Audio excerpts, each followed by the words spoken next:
And we're back to scratch our heads and mumble numbers in Factorio again. More maths to do today. Let's hop back into the game. Can only vaguely remember what we got up to last time, so let's just take stock of that. I think we neatly tidied up a whole bunch of stuff. Purple science is finished, except I'm not certain about the rail supply. Looks okay. Blue science is obviously good. It's backing up. We've got green and red. We've got black science coming along the belt there. Smelting appears to be running at the proper speeds.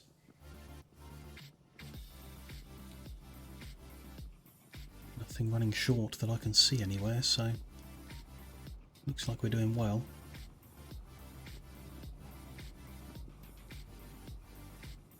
Looks fine, so I think the next real thing to work on will be yellow science packs, which is the most complicated and difficult one. I'm sure we'll work it out. We do have a big gap here that we could do it in, I guess. Finish off the square. How are things like power supply? Do we have enough? We probably have enough to build out the next set of stuff. Is everything else on the map doing okay? I think so. Lubricant is backing up, but when that happens, should back up the heavy oil, which is fine. Ah, thank you. I haven't clicked that button properly.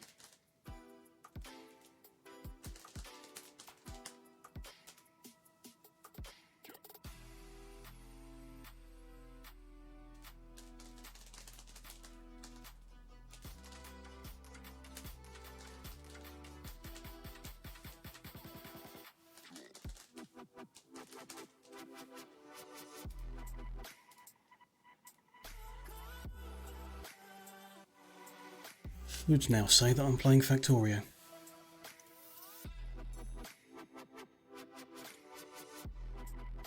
Looks right now. Thank you, Nate Dog, for letting me know about that. Appreciate it.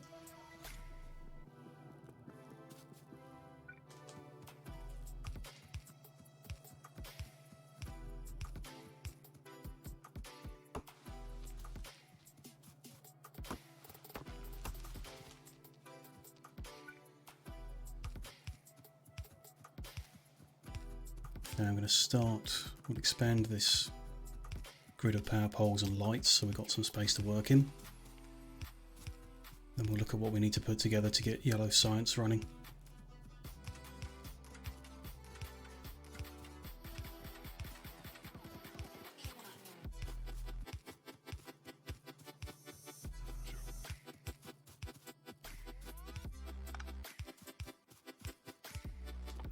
Need a few more poles from the looks of it.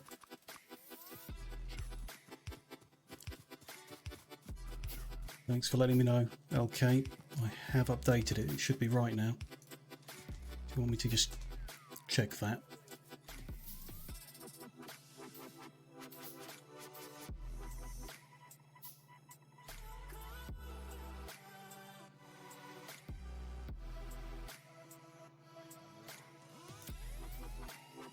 No, looks like it's not updated. It's not helpful. Twitch, let me try it again.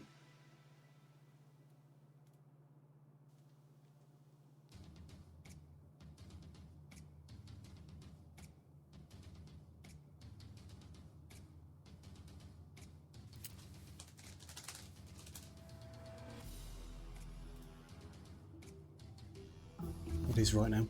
It might have just taken a minute for it to work through Twitch's system. It is showing me in Factorio category now. Hopefully.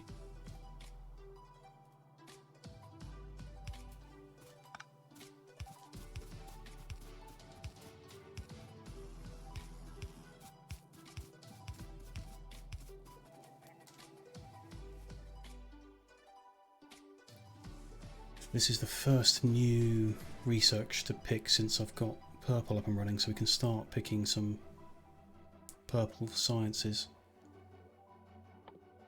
Research speed would be best to start with, I should think. We'll get that going.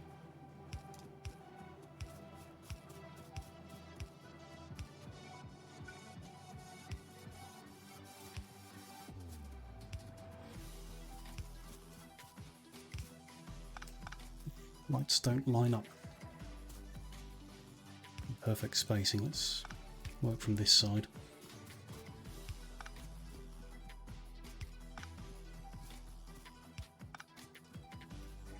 Leave that one off because we probably will want to finish it a bit short. Not entirely sure this is going to be enough space for everything we need for the yellow science. Spaced that out wrong again, haven't I? One gap in between.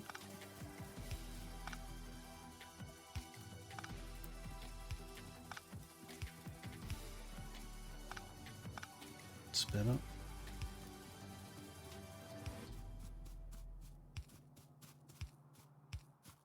This as well, craft some more of them.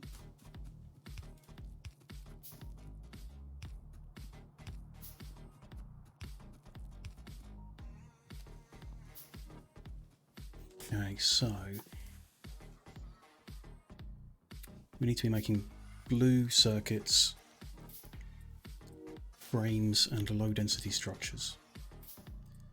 Blue circuits are going to need sulfuric acid and stuff that we've got available. It's not too bad. Frames are going to need, well, batteries we are making, but maybe not enough, so we might need to expand the batteries and then bring them over. We're going to need lubricant up here. That's going to be quite difficult.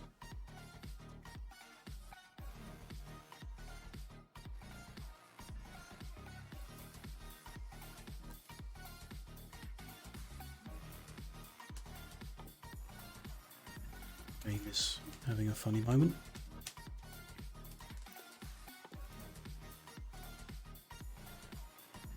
Density structures, I think they're quite simple. They just, yeah, they take a lot of time to make.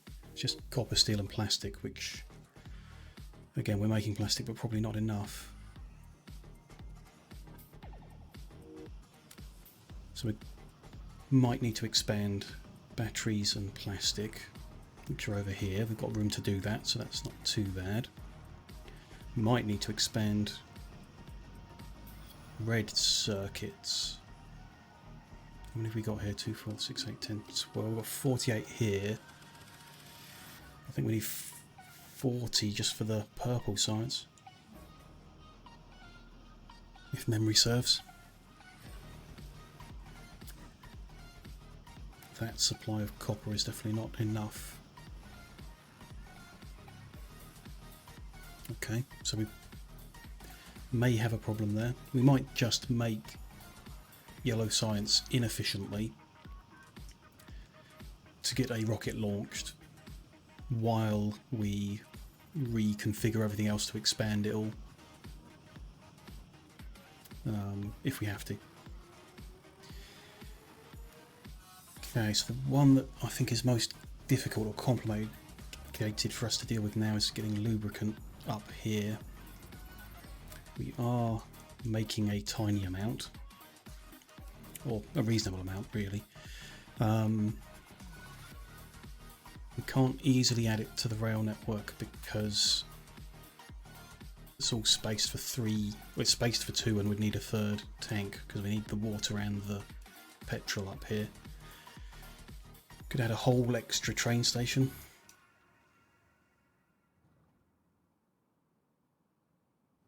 A couple of trains. We can put it into barrels and take it up on a belt. Doesn't seem best. I would rather add, perfect, but I can add another station and then do something messy to get another station in down here somewhere.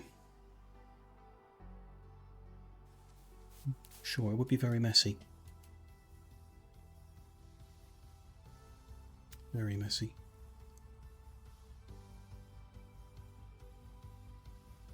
Couldn't easily like extend that out to put a second station in. I mean, it could, but then just have to be careful about running across the tracks all the time.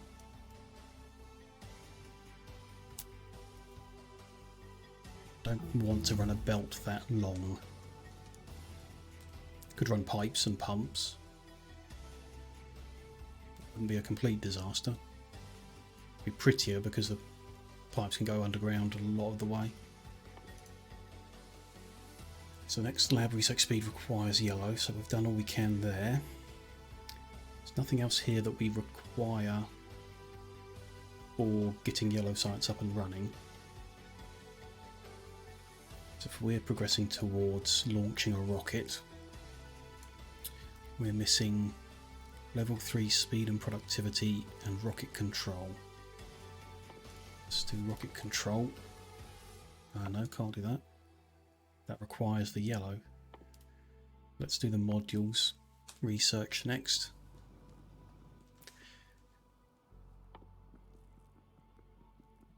Any more pumps? I've not got engines. If we've got some spare engines, I think I'll make a bunch of pumps and we're just going to pump the lubricant up here. It's not that far. It's not really far enough for a train to be necessary.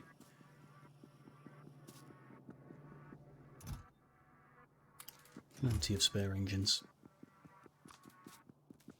A bunch of pumps. We'll need at least one storage tank if we don't.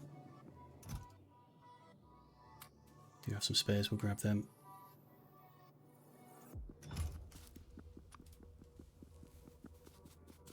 A whole bunch of underground pipes. Just need to grab some iron to make some more of them. I can do that at the end.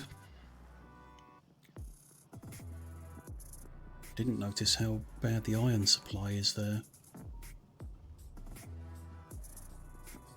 Need to connect this second run up to that, definitely.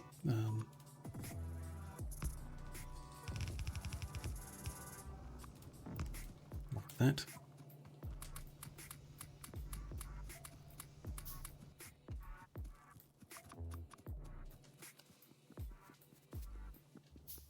Some more lights as we run down.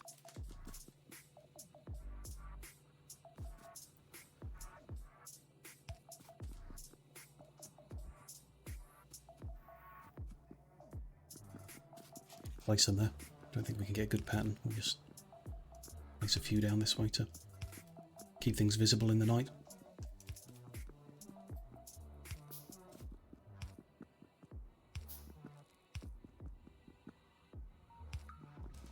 Do. Don't want a huge amount of lubricant storage. We could take this storage tank away. But now we'll leave it. It's there. So you want a pump coming out of there. Not sure how often you need to put a pump in.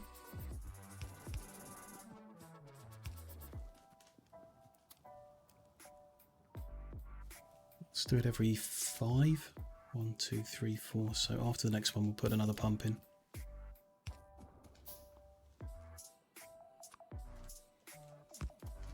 To bring the power grid up here to power it. Hey Jim, nice to see you again. Hope you're doing well. Just preparing to do lots of maths and hurt my head again.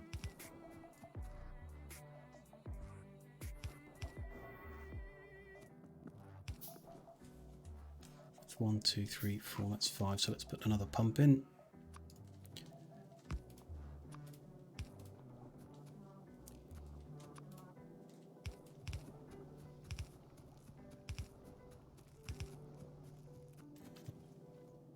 Here, send that under.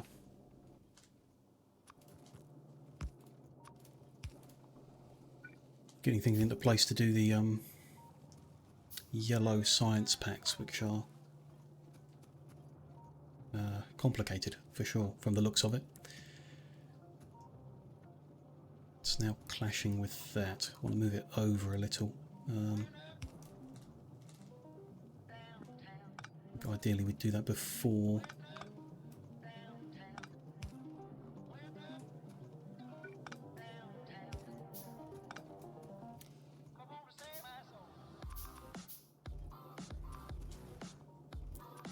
That over a bit. Put that pump back in.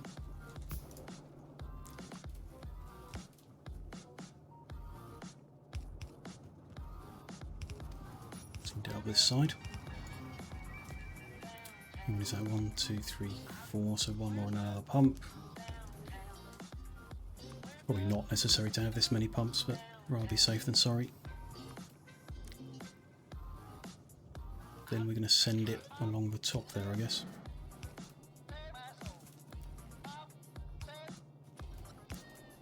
1, 2,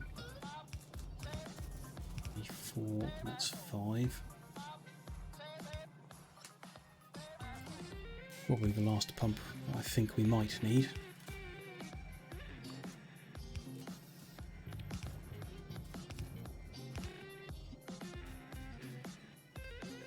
Maybe another. So it's 1, 2, 3. Let's go there, put a pump, and then we'll put the storage tanks. Just one for now. It's working because that's immediately filling nice and quickly with lubricant, so that's in place. We also need to bring some sulfuric acid over. And that along next to it. Never have enough blue chips. Yeah, I'm already worried about that. Because I'm pretty sure I worked out we need 40 red chip factories for the purple science. We've only got 48, so 8 is probably being used by the blue science, I guess. So as well as needing 2 blue chips, we're going to need more red chips to feed into them, which it won't fit here. We're going to have to extend things somehow. Or we might not run yellow science at the same volume that I'm doing the other ones. Just do enough to keep things moving, and then we'll rearrange the entire base before getting a higher throughput rate.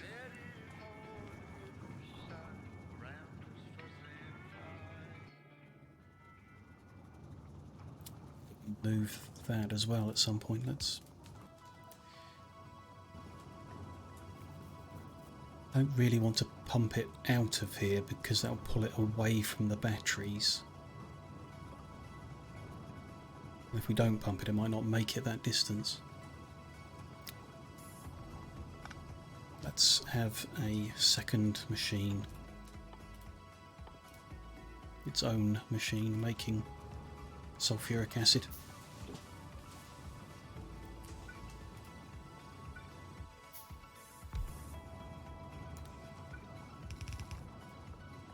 To worry about it. Definitely got enough sulfur, that's always constantly full.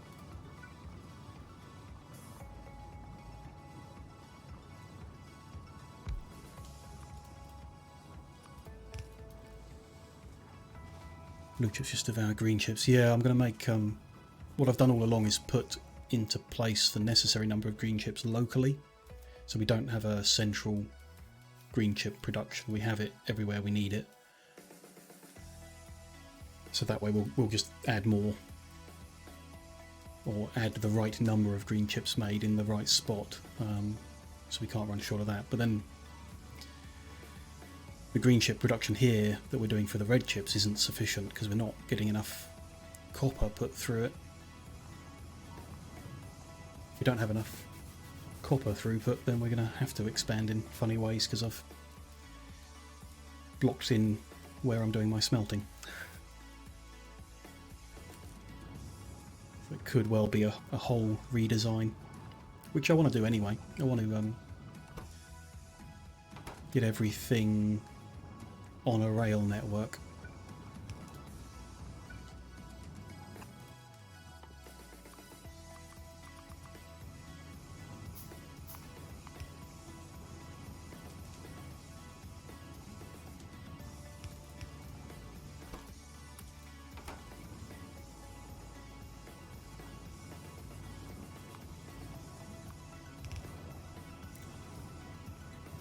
That is then going to get pumped.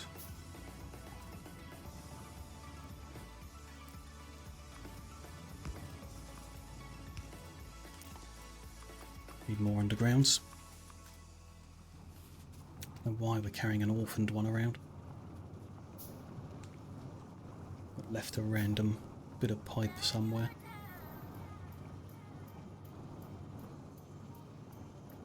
I can see.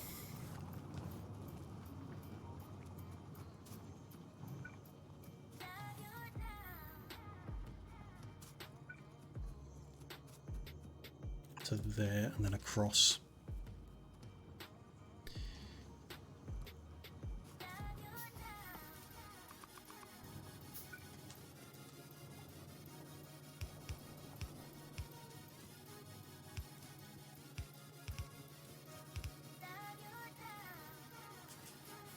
Let's put a pump in there.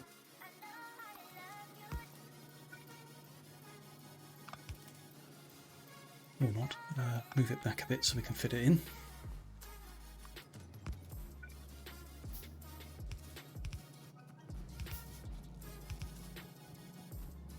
Up, so we want another one there.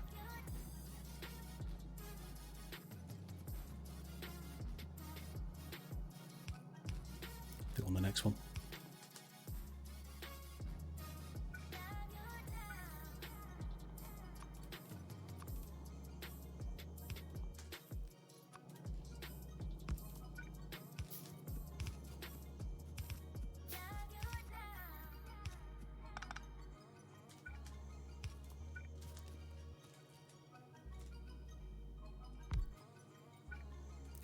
Don't want to put those tanks in yet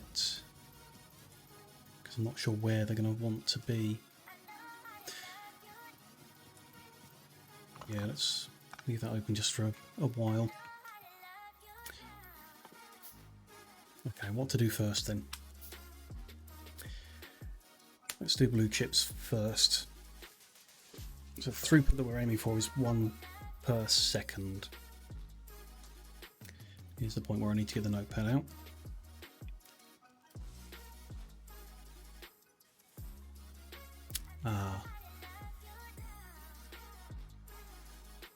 So that can only be done in assembly machine level 2 and 3, which we're not factored in yet. So what we'll do is calculate it as if we were putting it in level 1, get everything even, and then we'll upgrade our entire estate to level 2. Get some of them queued up, short of iron.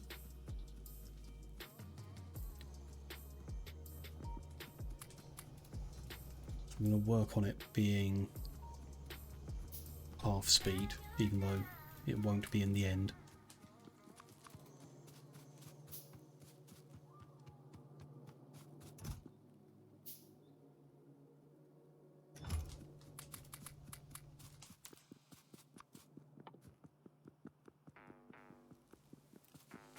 The recipe makes 3 yellow packs every 21 seconds. 1 yellow pack every 7, so we're actually looking at 1 every 14, so we're going to have 14 machines making yellow science.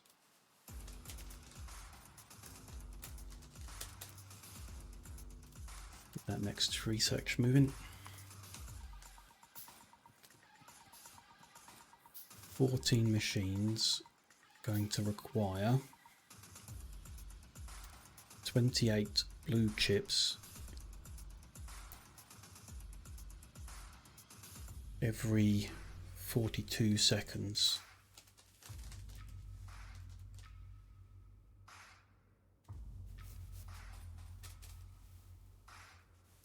is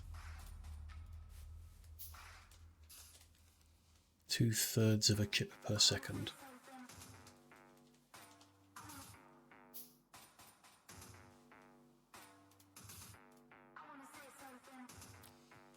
Recipe for blue chips makes 1 per 10 seconds.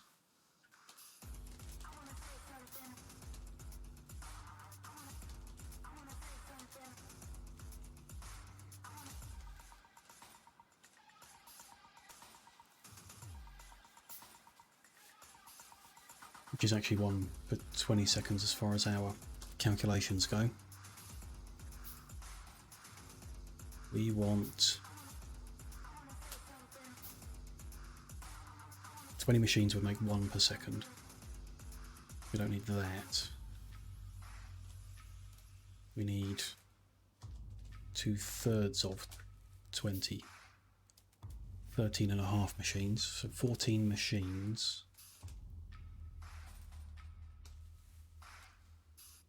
Would make 14 every 20 seconds.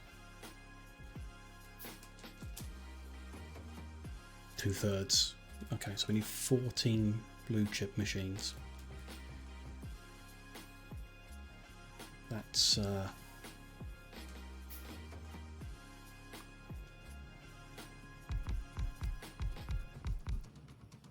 4, 6, 8, 10.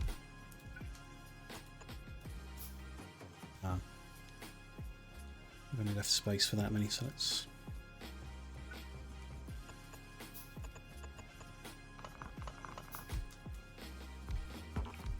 14 making blue chips.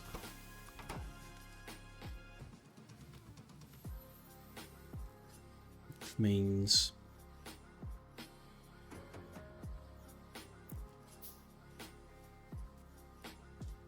$280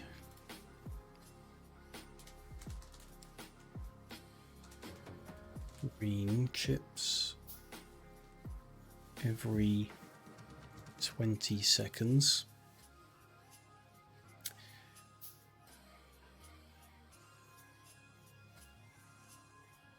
Needed, okay, which is 14 green every second.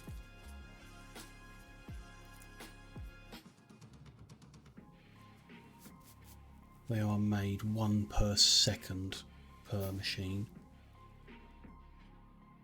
So we need 14 machines making green as well.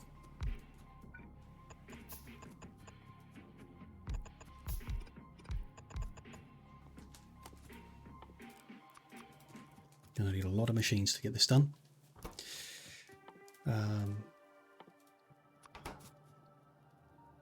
We're then going to pull off red from this belt, which I don't believe is going to be enough, but we'll deal with that later. Every 2 machines of green chips need 3 machines of copper. So we need 21 making copper cable.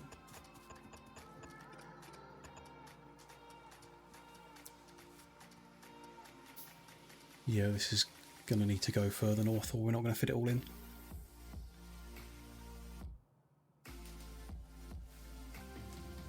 We also need to fit flying robot frames, which require a lot of different elements.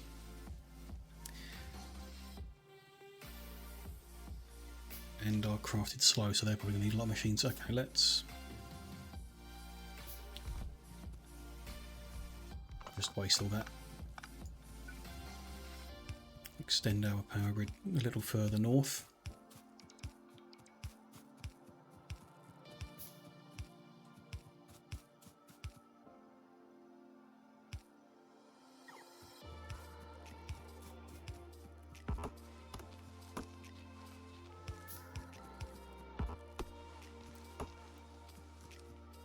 The trees in the way.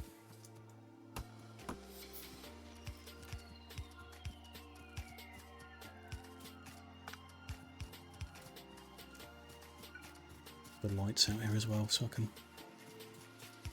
see what we're doing when night comes. Okay, we'll move this row. Well, don't literally need to move it. 2, 4, 6, 8, 10, 12, that's 14 of them. And 14 of them. One's actually going to be green. This row is going to be copper cable. 2, 4, 6, 8, that's 10, 12, 14, 16, 18, need to go even further.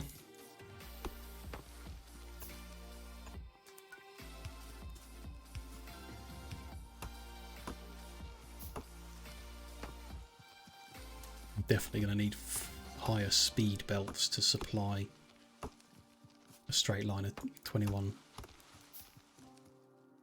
copper cable machines, because that's a fast recipe.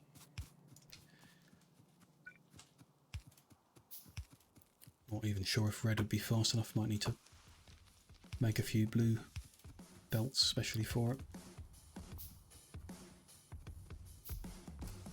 Then we'll definitely need to increase the amount of copper smelting to supply that. It's going to be awkward. Never mind, that's that.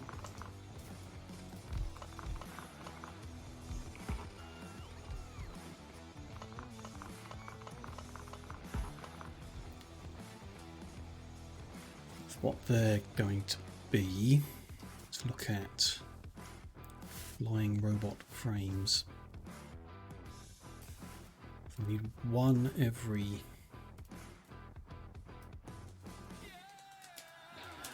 write it down so I don't go crazy.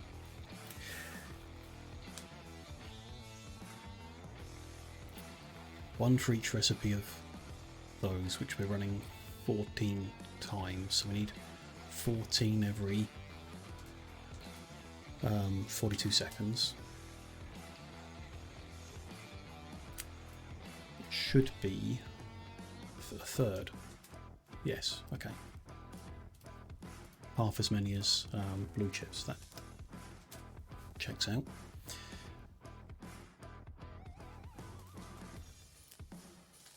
So to make a third per second, the recipe is 1 per 20 seconds, so we're talking about 1 per 40 seconds. Means 40 machines would make 1 per second. So we need a third of that, which is 14 machines.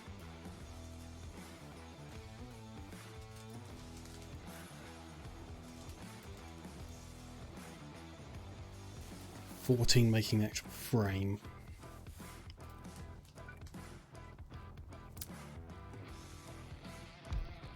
Then into place we need a lot more machines.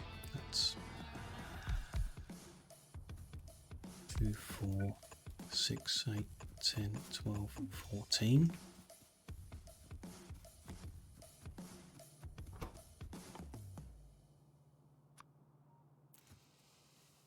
They're supplied with, well, steel is just belted in. Batteries we're doing up the other end.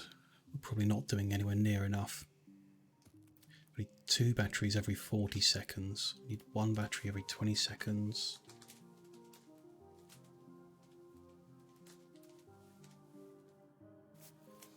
Actually sounds like very little when you put it like that. It's because I'm missing something, isn't it? The recipe needs 1 battery every 20 seconds. We're running it 14 times. So we need 14 every 20 seconds. Which is 0.7 per second.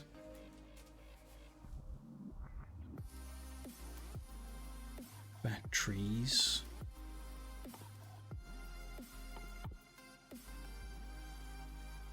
Here somewhere, there they are. Made 1 per 4 seconds, which is also made in a chemical plant. So that is 1 per 4 seconds.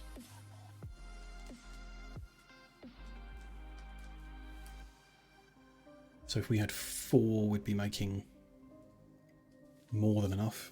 If we had 3, we'd be making more than enough. If we're 0.7 per second, then we need 2.8 every. Yeah, so if we have 3 battery making machines, that will be enough. Let's head over to where those are being made and check what we're doing at the moment. We've got 5 at the moment feeding into accumulator production.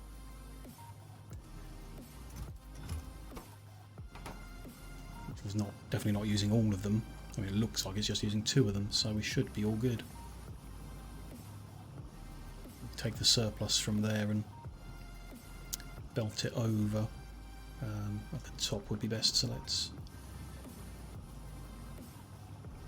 do the little thingy to get just the batteries off. Yep, good.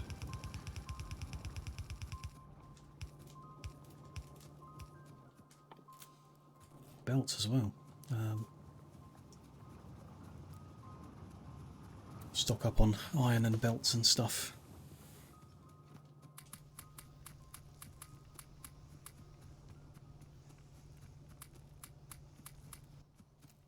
I'm off to bunch more machines because we know we're going to need tons. Go grab some belts off the green science production section.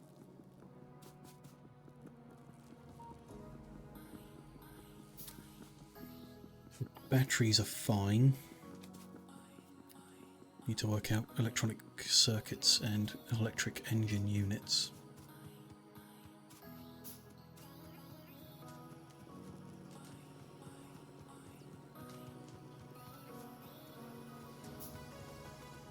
Keep this going for a while.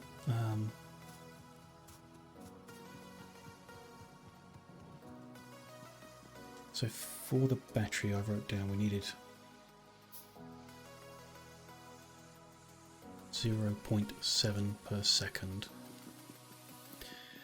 Then the electric units is 0.35 and the green chips is a little over 1.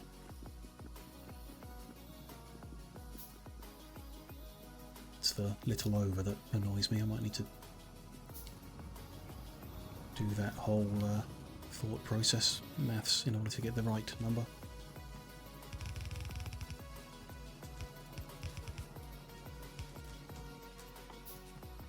The undergrounds, okay. We can come back and continue that line in a bit. Let's space out more machines for what comes next.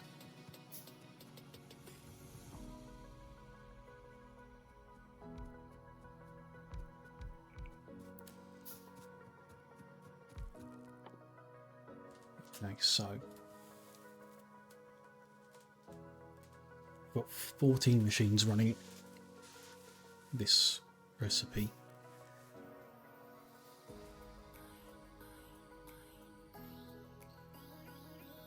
We need to supply 14 times 3, 42 electronic circuits every 40 seconds, which is, yeah, marginally over 1. I think for the sake of my sanity we supply 1 and have it running imperfectly.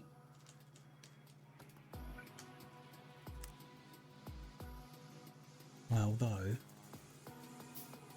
it's 3 copper cables to 2, so we could run it imperfectly by doing 2 to 2.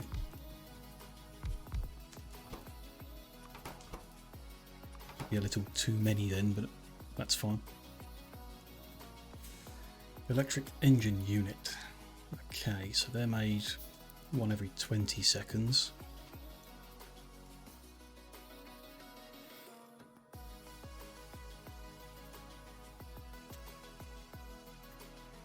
It's definitely going to drive me crazy by the time I get to the end of it. So we're needing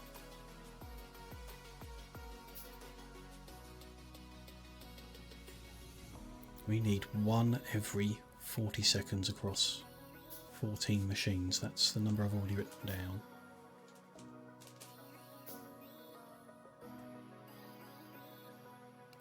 About 0.35 per second. So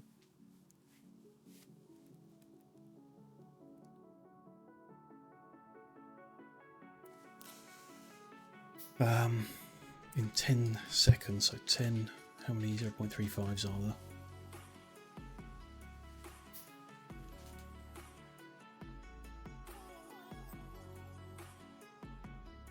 No, that's not the number I'm looking for.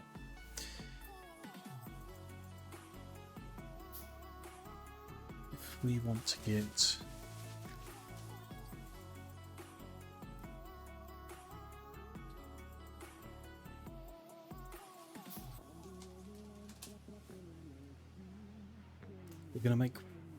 we're going to want one every 2.8 seconds.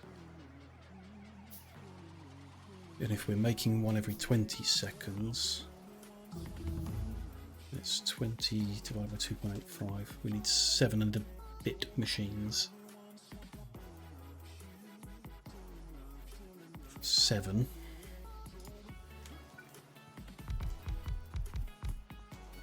Making electric engine units. For after the engine unit that goes in is the same speed, so that will be the same number.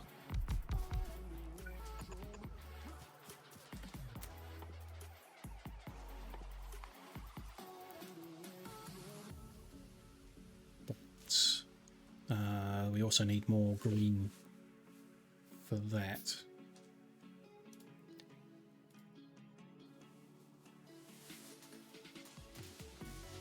So we're running 7 machines, 14 every 10 seconds, 1.4 circuits every second. We're running 7 machines, so we require 14 every 20 seconds.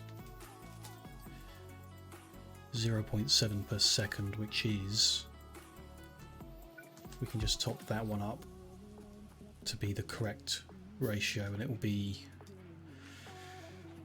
close enough for my mind. Then need gear wheels and pipes, and remember over here it's 1 gear wheel, 1 pipe feeds 10 machines, so we only need 1 of each of those.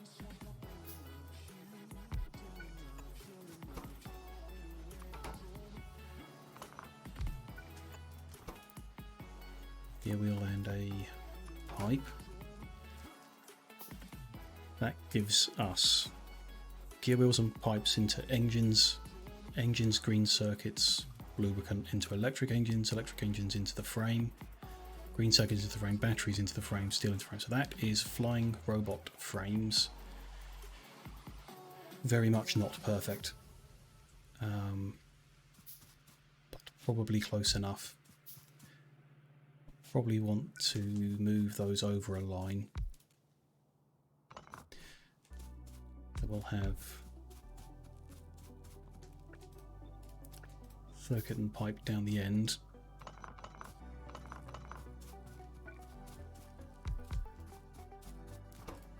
Engine and electric engine running up. Possibly the other way around, depending on where the pipes and grabbers and stuff go. This is bit of a squeeze here. So last thing we need for yellow science is to get low density structures. Let's get the notepad back up.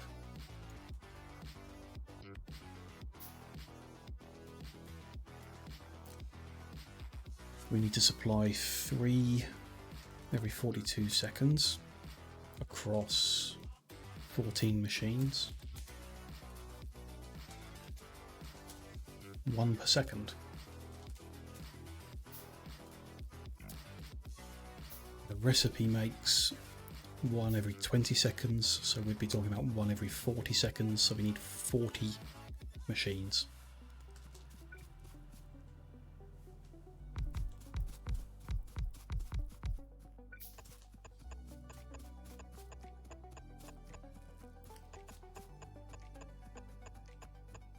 concern me too much other than the plastic need for it. I think likely will not have anywhere near enough. And then we, just at the end here, need the 14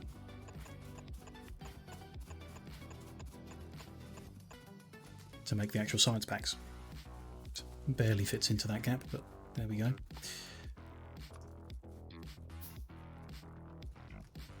Need to grab more materials to make even more machines, especially we need 40 just to make the low density stuff.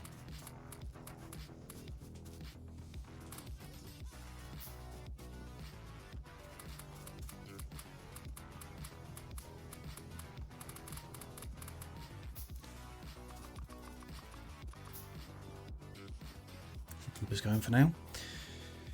Okay, so this is low density structure, and this is yellow science.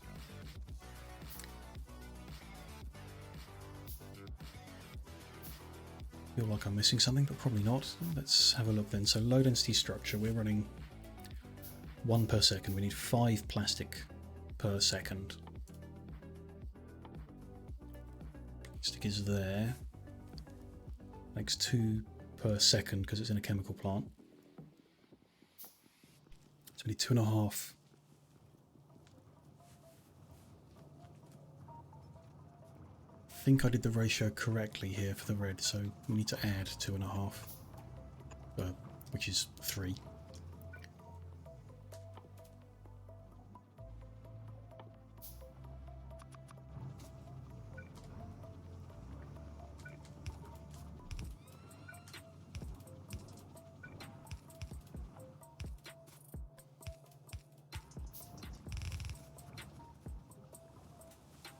Split that off. Do we have enough room for all these belts?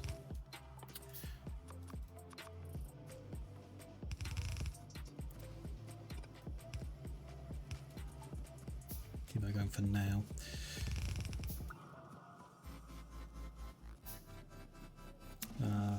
No simple answer to that. Let's just have to send the plastic up to the top instead. Approaching the realms of spaghetti that we will just have to fix later.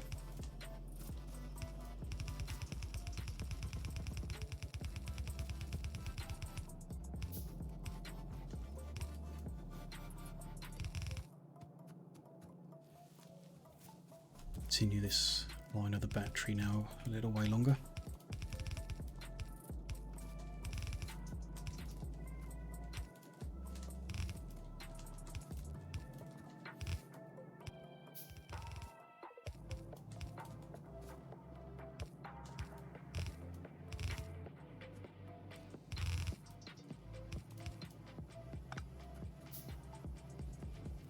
What else did we need? We need the red. Split them off here.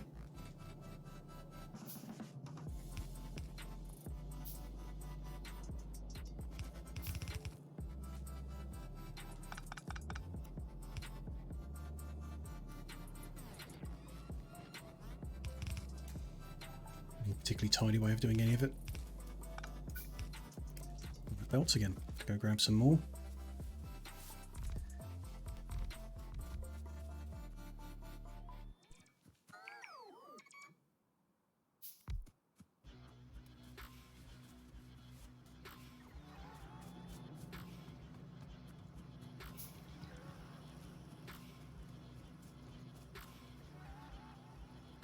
Everything else seems to be working okay. The goods being supplied. There's a problem with purple. We're not getting enough steel.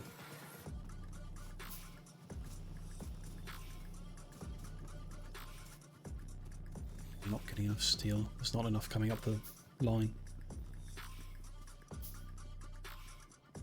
Okay. Gonna have to increase steel production because we need that for what we're working on now as well. That will be necessary.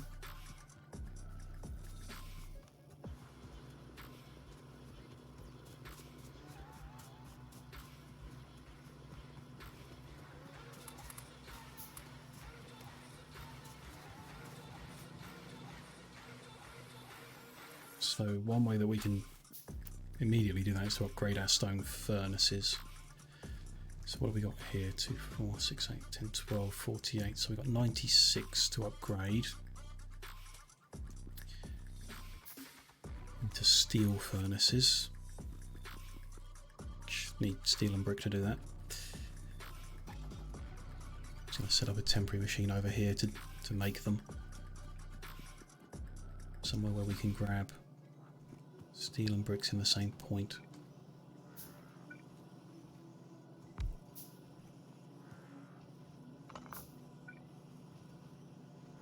Yep, look at that. If we upgrade that power.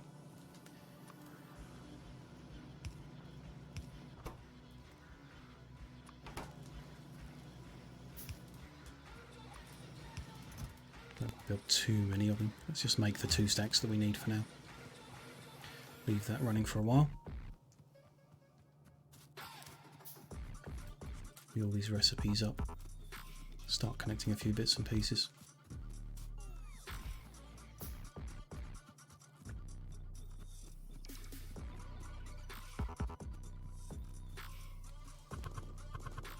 Get the sulfuric acid connected at this end.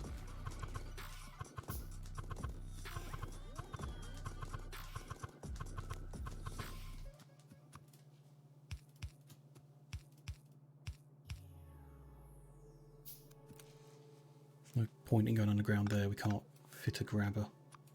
So might as well go overground. Other than I don't have the pipes.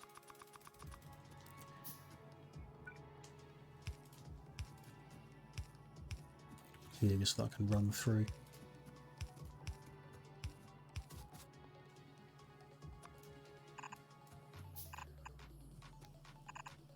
Get used to actually putting the ghosts down because I do have construction robots in my backpack that will come out and build them.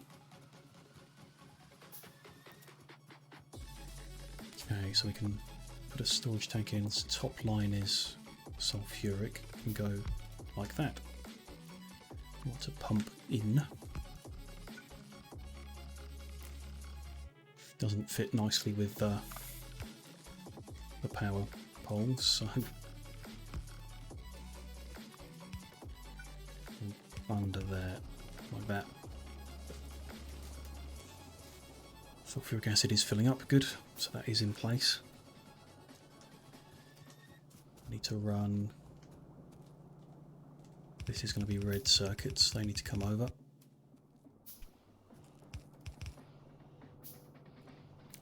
Like grabbing from a corner, but doesn't look like we've got an option.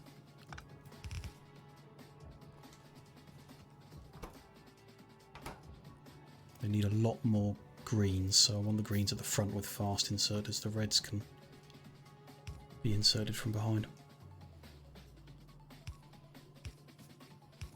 Just need to use the bigger power poles for this.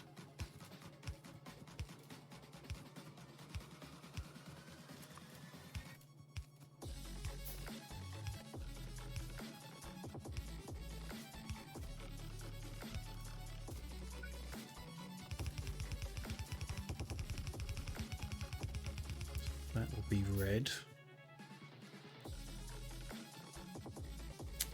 Yeah, not sure. Ah, that's interesting. Didn't clock when I was doing the maths, but it's 1 to 1.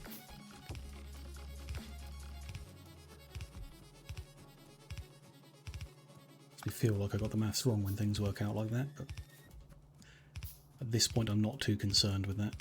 Let's just get it up and running, and if it's wrong, it's wrong. We'll launch a rocket and then be on to making our train world.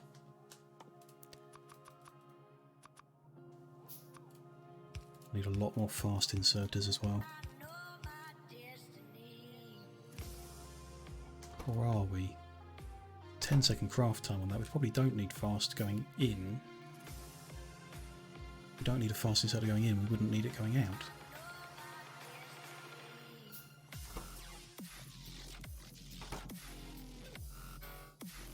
Really makes me feel like I've... Oh, it's because they need 20 every time, so yeah, they will want... I mean, a stack inserter might be better. Don't have any of. Let's go with fast for now. And swap them to stack inserters later.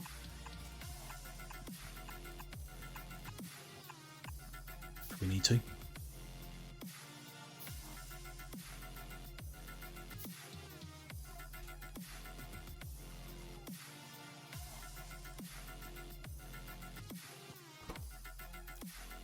Everything in that they need in. You just need to put a route out for the finished blue circuits. Yeah, it needs to run underground.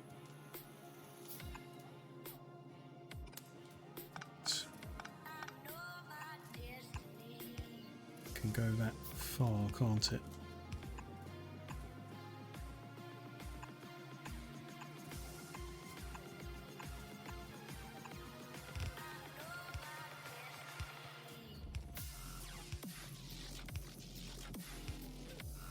Need a fast output. There's a slow recipe.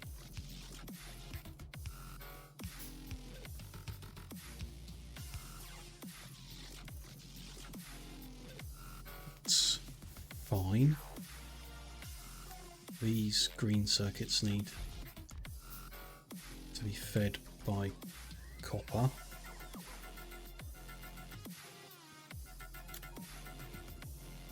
So copper runs along there. I want to move black science up one row.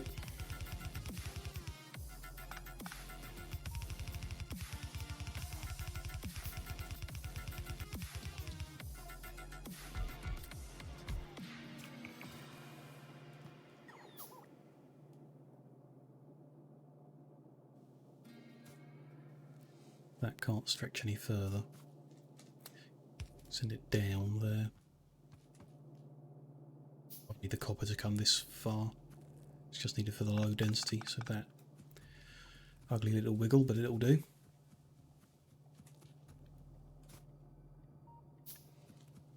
They're going to want fast everything.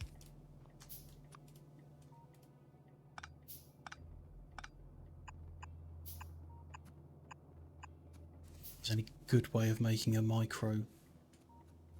So 3 to 2 or 6 to 4 instead of 21 to 14.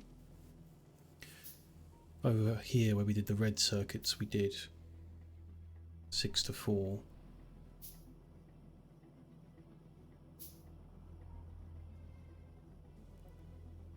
Then we can't easily line these up 1 to 1 unless we spread them out as well.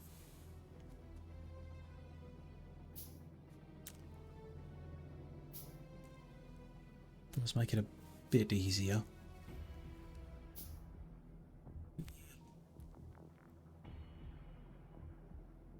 It just means we wouldn't necessarily need the higher level belt. Let's not. We'll leave it how it is.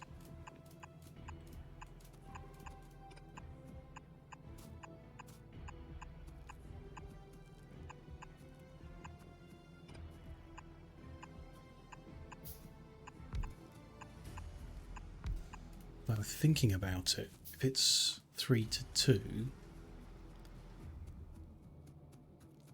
this 1 is only, that 1 is supplying that 1, then it's okay. We don't need to feed the last one up. We can just have a belt that runs down. Grabbing it, they're not going to grab it quick enough, are they? So we do 2 long-handled inserters on each of them. Can't do on the last machine. Can on all the others. Still need to feed iron up to make them, so we need to do it. We don't have enough space to do anything else. It's going to be copper cables coming down, iron heading up.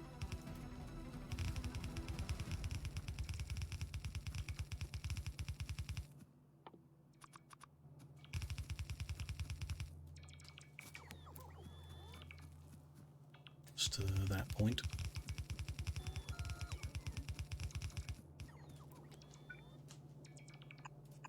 Inserter in for the iron.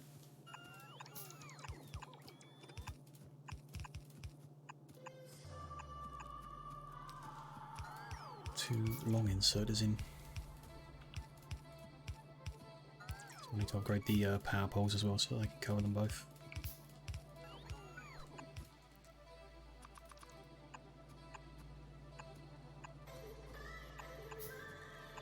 Hopefully it's enough. Just do with one last inserter.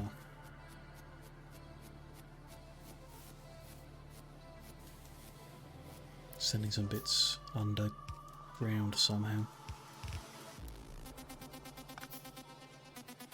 I'm not actually sure where we're going to be feeding the iron in from. Fuller belts down the bottom here. Okay, so here is going to be copper.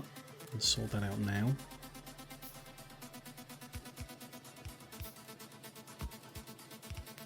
That. Although, yeah, yellow belt is definitely not going to be enough. Isn't enough in the red circuit area, and they're using half as much. At least in terms of spacing it out, we're okay.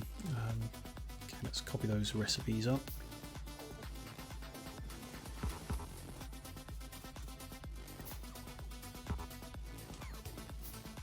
The next row is the robot frames.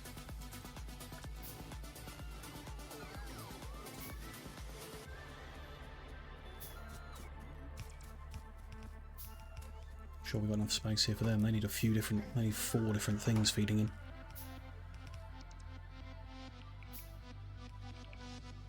So we might need to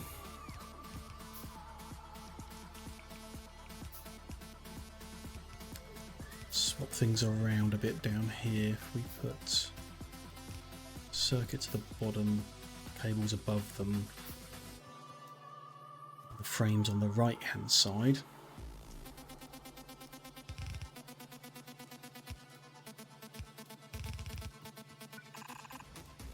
That would feed that in.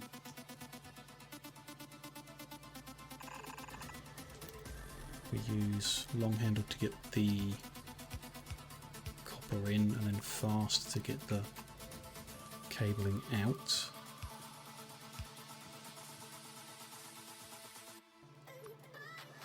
Then, yeah, that's fine. We need to get the iron into those green chips, which doesn't really work there.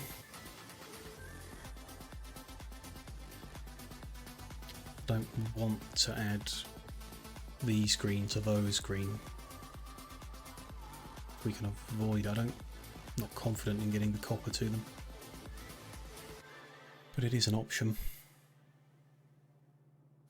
Yeah, I think we should. I think it's the only real way of having the space to do it.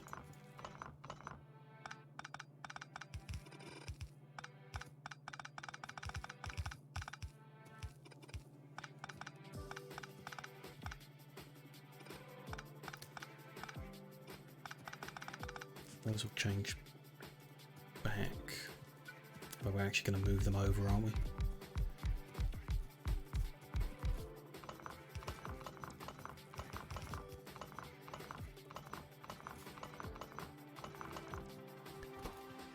That's where the flying frames are going to be done.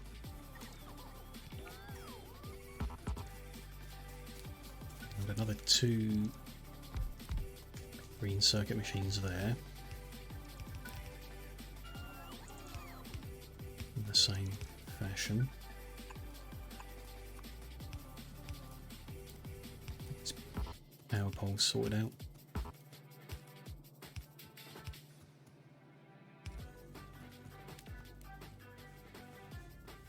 Therefore, need to add another 3 copper cable machines at the top here.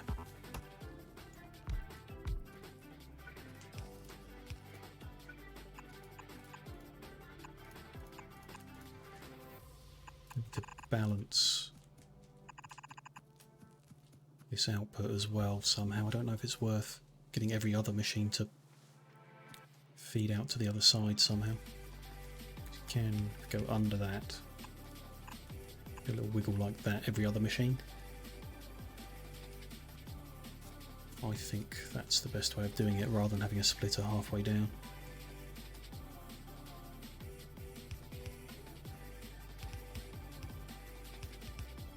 We need a lot more underground belts for that, which means we're going to need a lot more iron.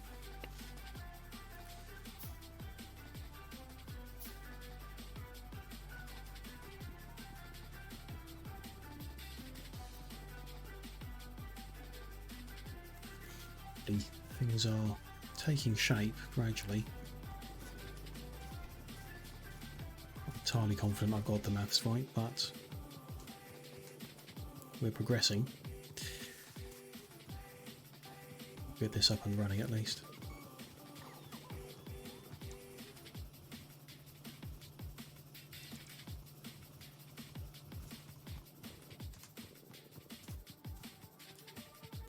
Much more underground belts, get them queued up. Refill on iron again.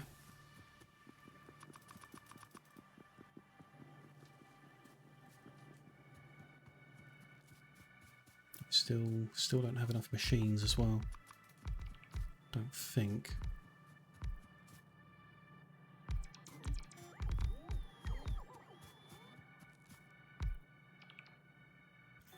Two, 4, 6, 8, 10, 12, 14 more machines needed. Get those queued up as well. And then a bunch of long-handed inserters, even more fast inserters.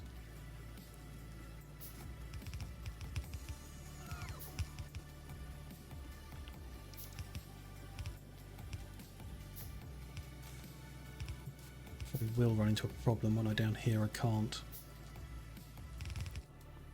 go underground like that.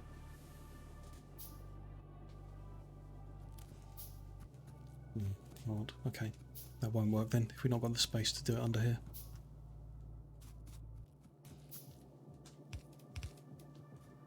That's a shame.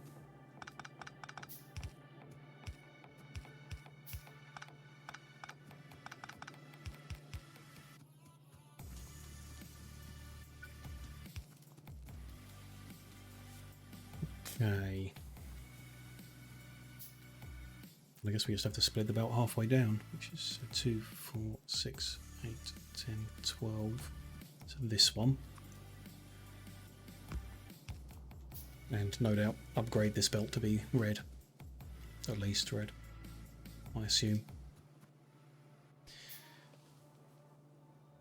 Okay, that's there. We want to take these two machines' output.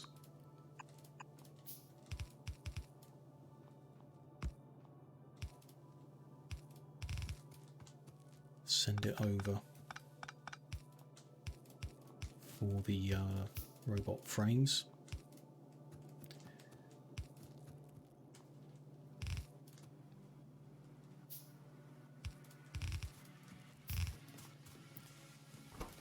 So I want steel that's going to come up or down, I guess.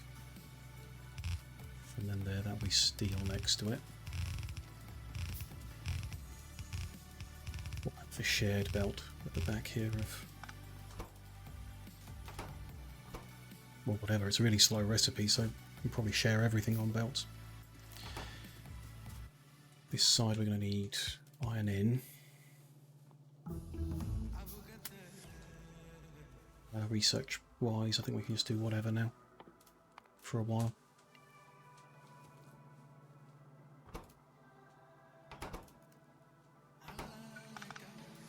Here we'll need slightly more, so fast inserter on that side, long inserter on the pipes.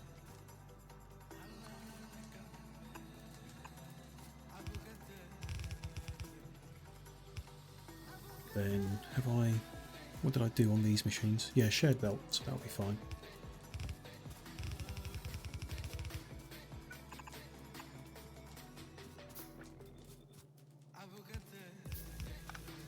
We're going in to make engines. Engines are one-to-one with the electric engine.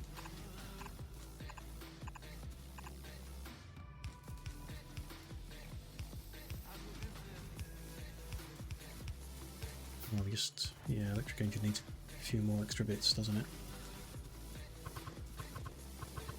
Need to get the lubricant pipes down here. Oh.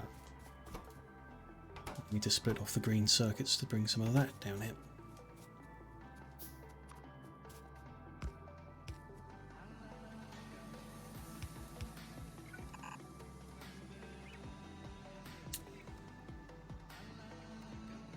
Do that.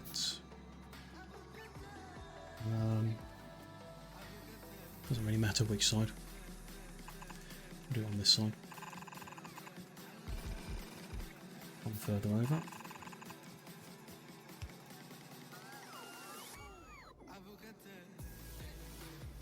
Well, that goes under like that.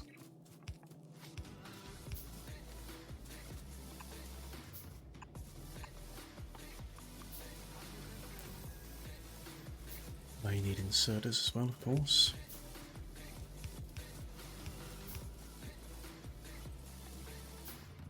The pipe work at the back here.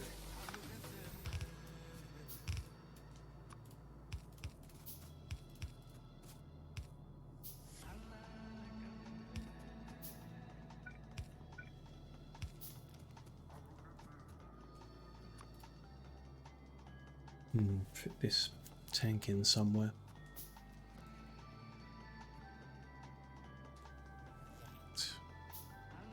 We can go under it, underground, can't we? So that'll be fine. No, I might block those machines off. I want it facing the other way. Do it like that.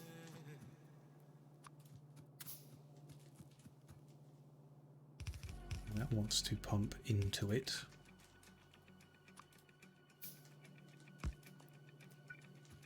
And line it up with the underground over here, which isn't going to be easy. Things don't really reach good, so we need to turn it. Send it under somewhere else. Send it under above here.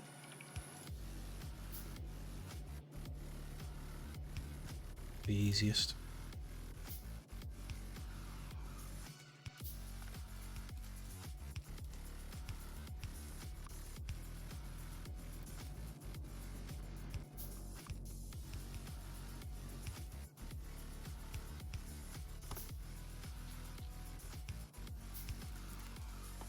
Short one bit of piping.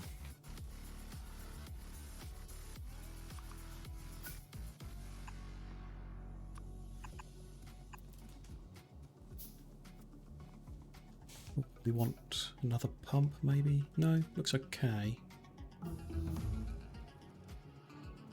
No, the last one's back there. Let's put one in here.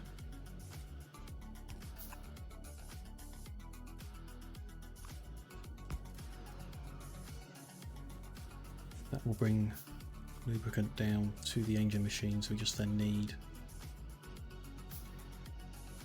yes, an output from them, which we can't easily put in because of the pipes.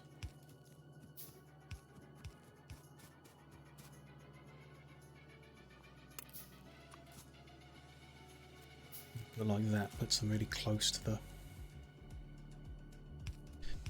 I think you can do it like that, it's just going to look a bit funny.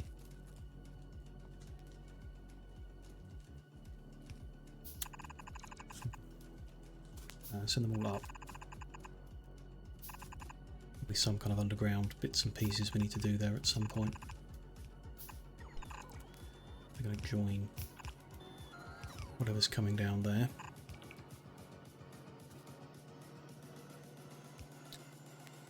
Or actually, we go under there instead.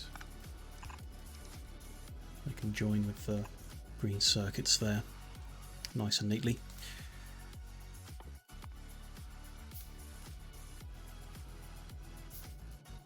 So that's everything that's needed, right? For no, we need a steel supply to the engines. Preferable to do that at the front of them, to leave space for whatever that is behind it. So we go under on this side as well.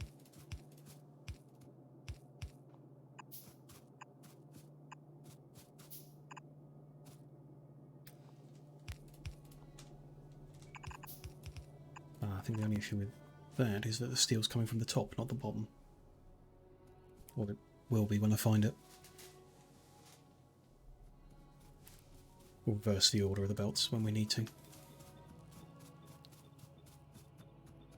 We need to. Let's get recipe put onto these machines.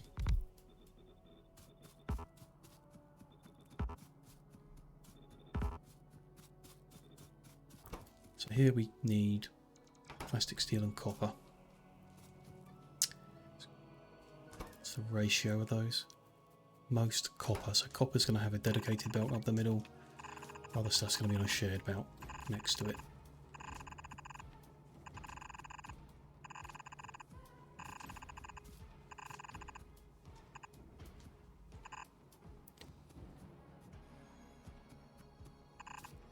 From over there somewhere.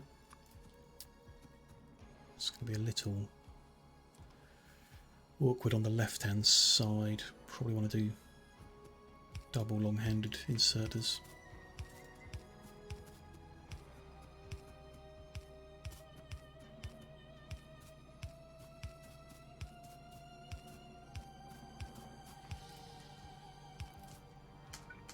Need more of everything still.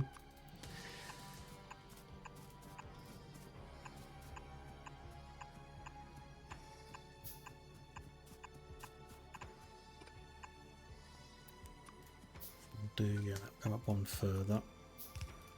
This side will have 2 long inserters to get enough copper in. The other side probably only needs 1 for the other ingredients. Probably not. We'll find out when they get up and running, I suppose.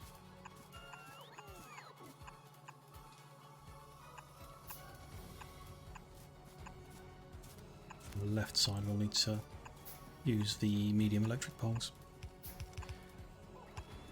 It looks like we're running short of those as well. Very resource intensive. If I'd started the game only making half a science a second, or even slower than that, then this would be easy. Or easier. That's that, and then this last one. So we need the output of the low density structures.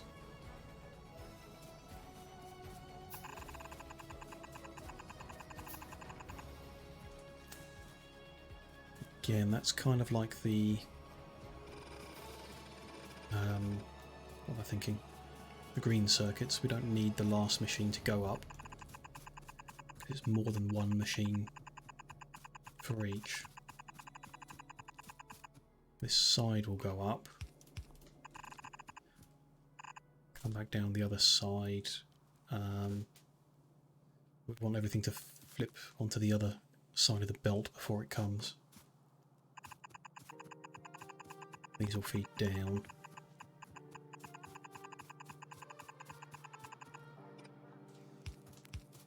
The inserters, I hope they shouldn't need fast inserters out. I've run out of regular inserters anyway, so need to do another supply run. Finish these outputs, then we've just got to deal with the inputs into the actual science production itself.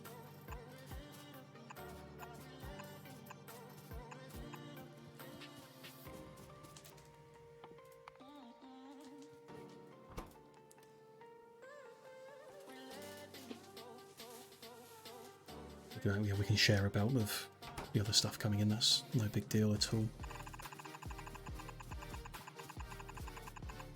We're just going to want to get those through here somehow. It's going to be difficult. So that's... Oh, I haven't done those yet. Okay. Just do a little wiggle wiggle ready for them. That's where they will go in.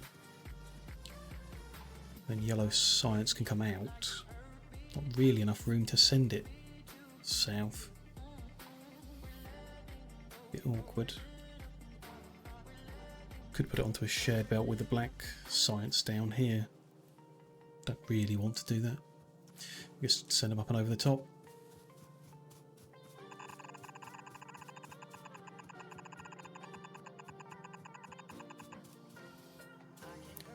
Why not?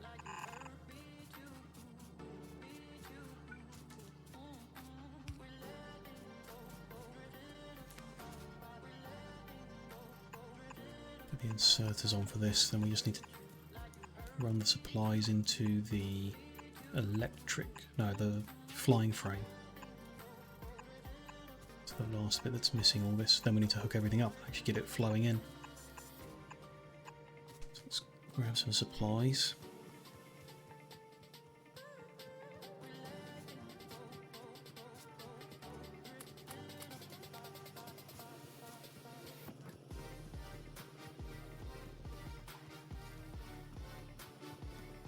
Craft a few more long-handled and fast inserters.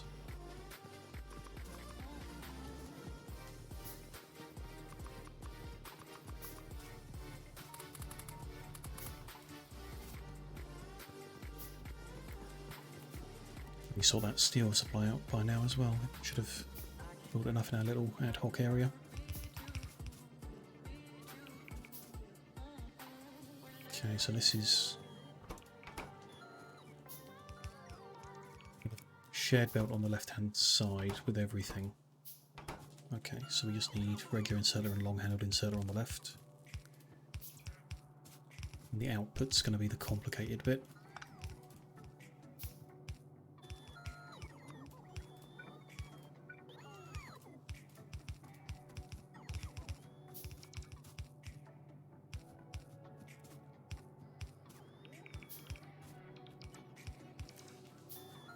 Okay.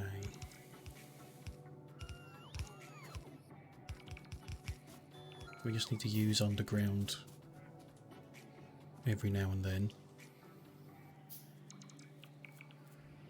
But the long handle needs to land on the underground, so like so.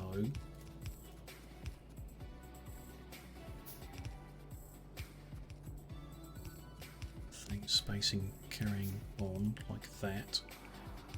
Those outputs will go in those gaps. Need the bigger electrical supply poles.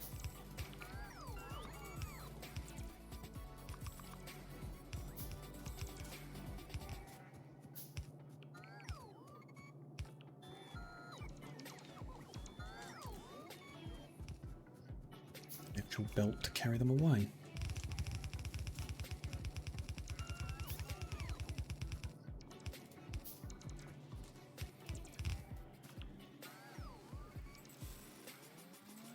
What a big jumbly mess. Exciting though. When we get all these bits filled in, then we'll be making yellow science. I hope. I really hope we are making it.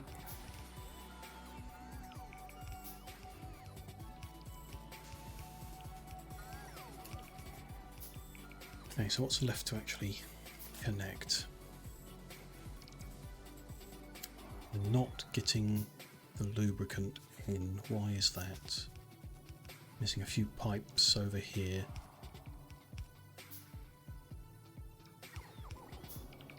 It's flowing now. Missing a splitter to put this in.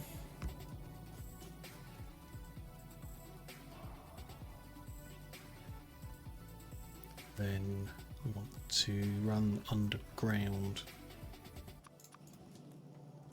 with the copper.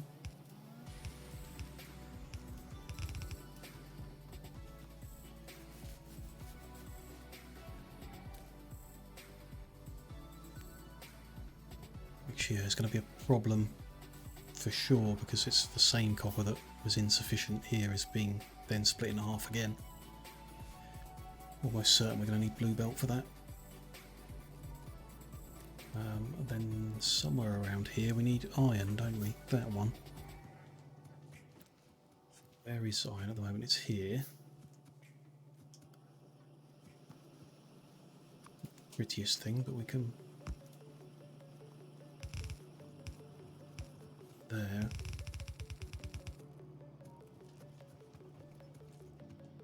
We just need to deal with how we get it to there. Little dog leg, I guess. Like that.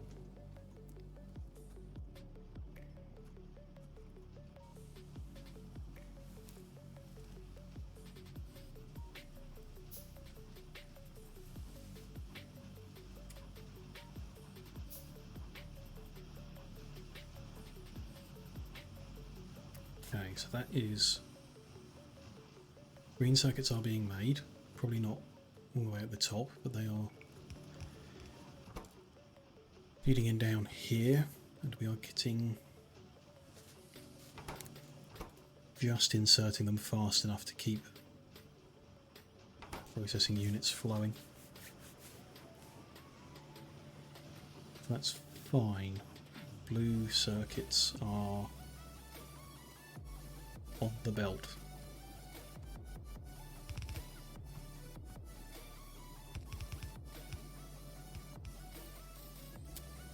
Send them over. They're going into the science itself, don't they? Yes, they're going all the way over.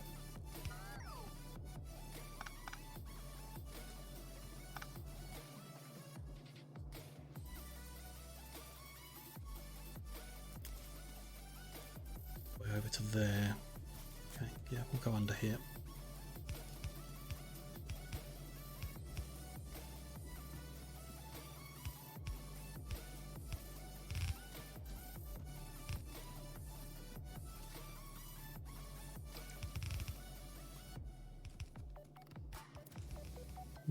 Okay, and the surplus of green, which we're not getting because we're not getting enough copper, they are feeding in okay. Other items we need to feed in, so a shared belt with batteries and steel here.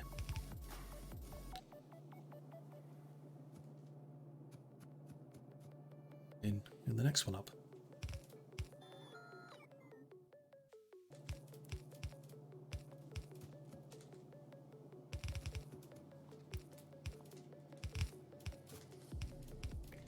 Batteries and steel, okay, that's...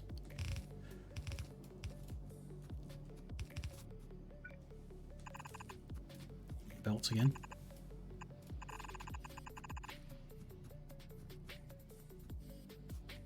What's that line for? I've just connected that and didn't... oh, that's for plastic. Batteries are on this line.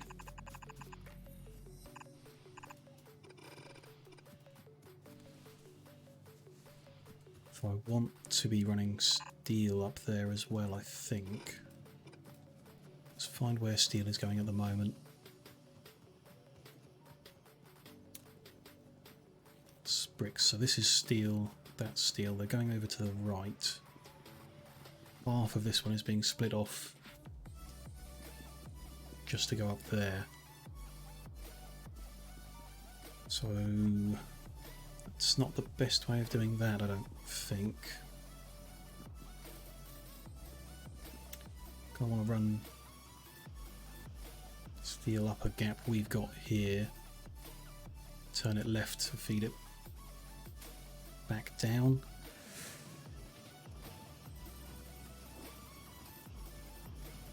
Walk myself into a dead end.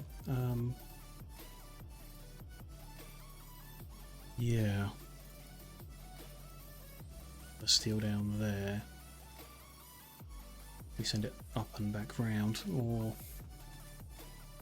we leave that bit there because it's backlogged and not taking that much anyway, and we just split off here a fresh one.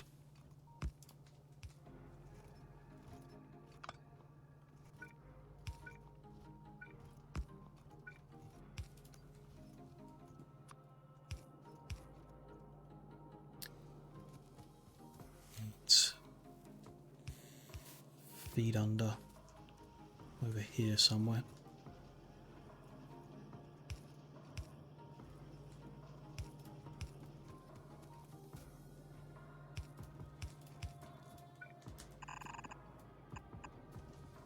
Definitely getting very messy. Much messier than I usually like to have my base, but just gives us a new target later to tidy it up. There's steel coming up now.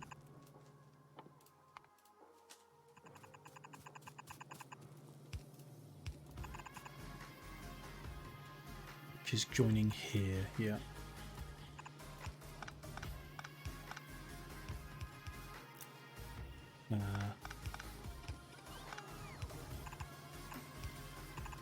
Of that.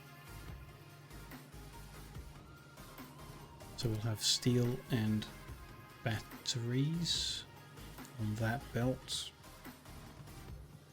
Other stuff on that belt. That should be everything we need to get flying robot frames. Possibly. This one needs to wiggle under.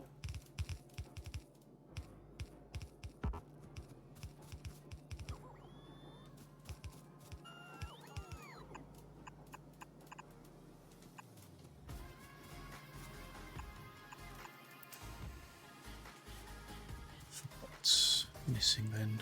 Next inputs. Inputs for assembly machine. So the steel actually needs to split.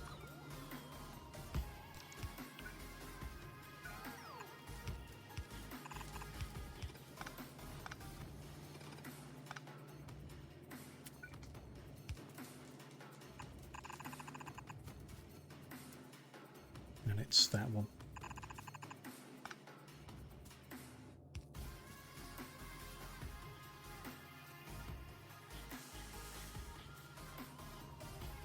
Yeah, that's right. That's right. That's steel and plastic need to share that one. So where I'll put plastic there. Where is it now? It's down the bottom, I think. Yeah. Ah, no, I did feed it already. Walked into a dead end again.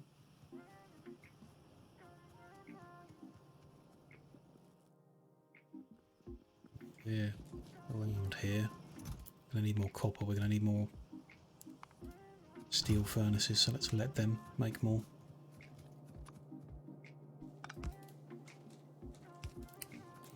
Plastic is gonna run up this way.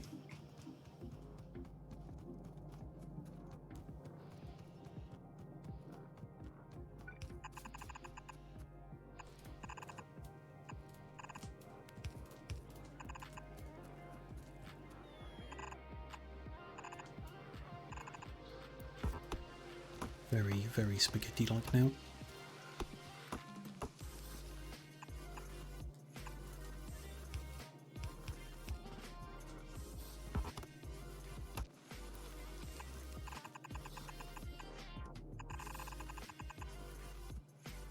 Take that to join with this thing here.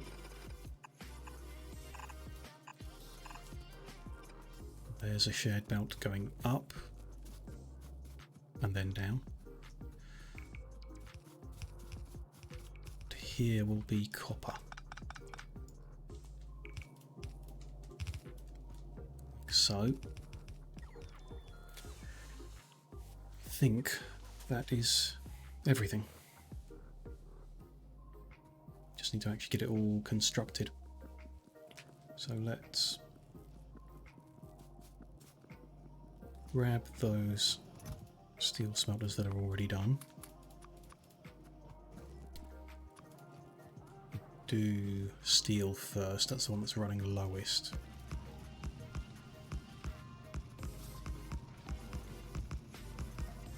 So that's now smelting twice as fast. We might need to be bringing more iron in.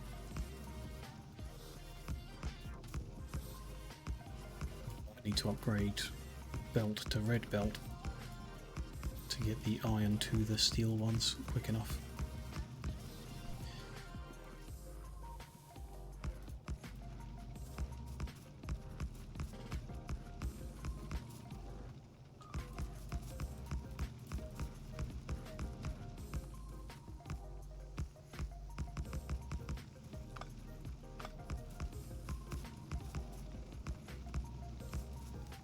Probably will, I think. I don't know. Give it some time and see how it goes. Grab the rest that are ready now and we can do some of the copper. Make much of a difference if we don't also do some. Let's grab some more of the red belt that we've got down here and take it a bit further.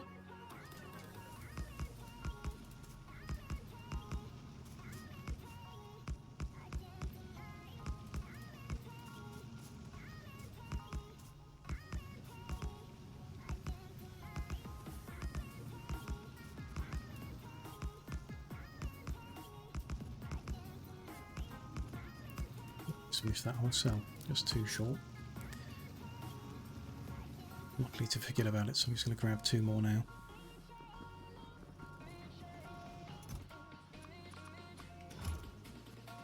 That cell off.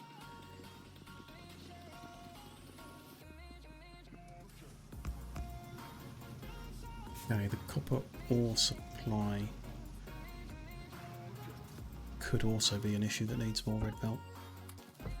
We shall see. The moment... Oh, that's interesting. I thought I'd already done part of it in red.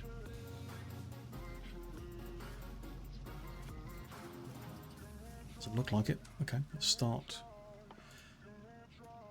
crafting a few splitters and undergrounds because we know we'll need them.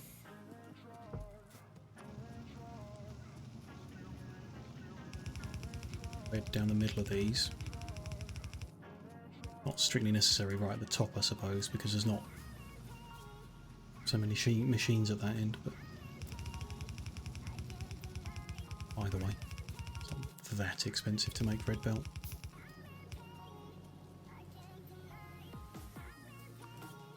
Don't have a splitter yet.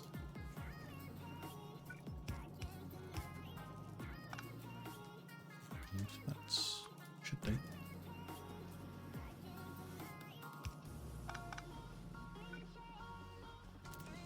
Don't have one for there yet. We'll come back.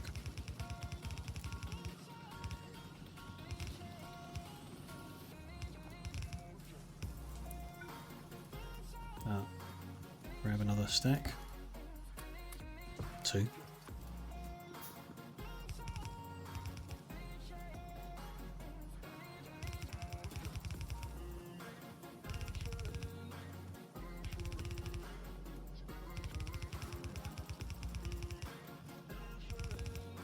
I think this offshoot is going to want to be red and therefore we'll need blue heading up to it.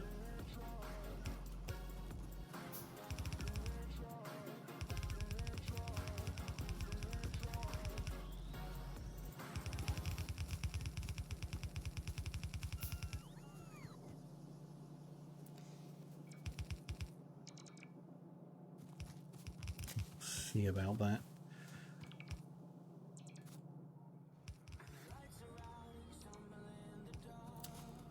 Let's put the red in this one as well while we're here. We will need the blue.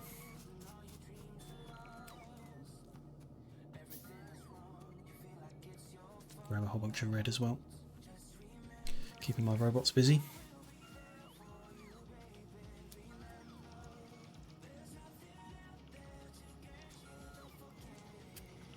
Recharging.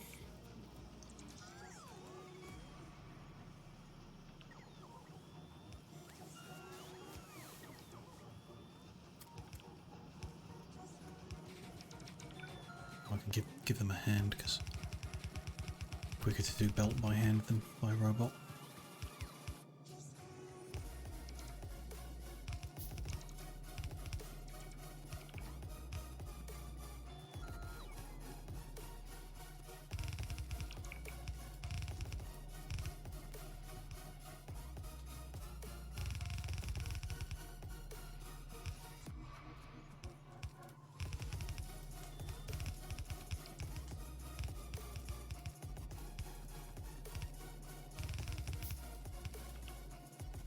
Up only a spare belt from replacing the ones below with red, so filling a lot of this in now.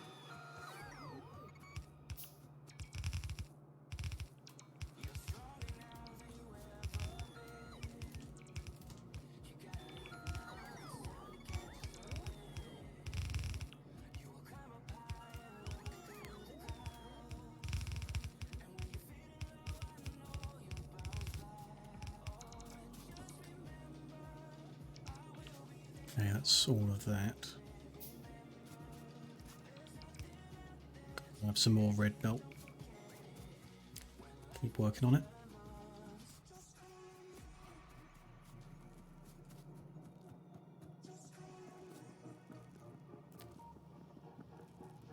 Steel is not running much faster from the looks of it.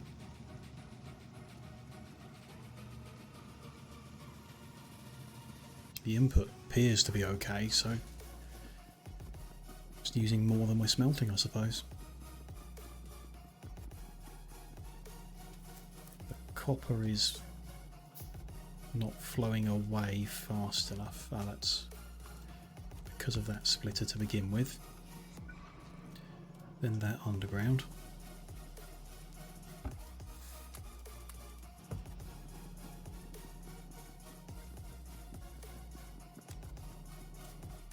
Lots of undergrounds to do there. We're going to need to grab the materials to make some more.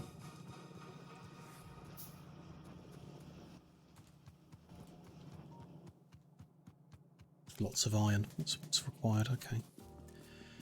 Dump these science packs I've accidentally picked up and see if we can grab any iron from this side.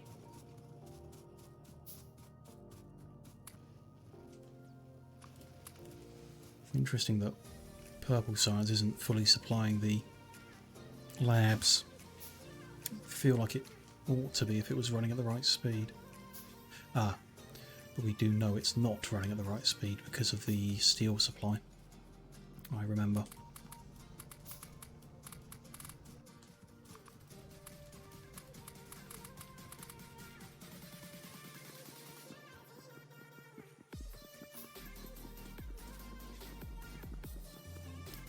Okay, where did we get to?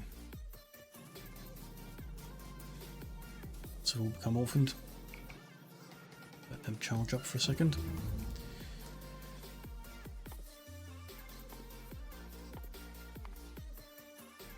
Research the blue belts.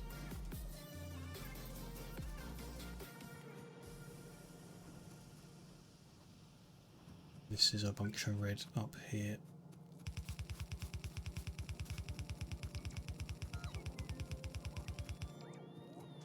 Not even said the recipe on those ones, that would help.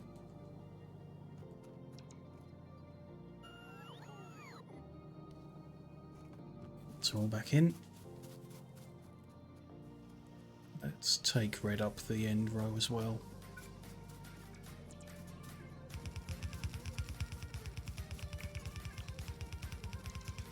To be necessary.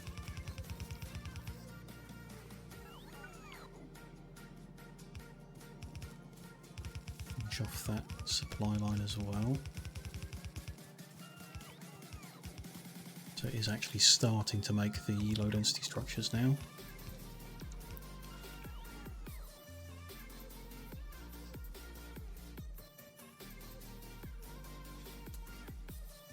Missing was a loose circuits have not been connected in.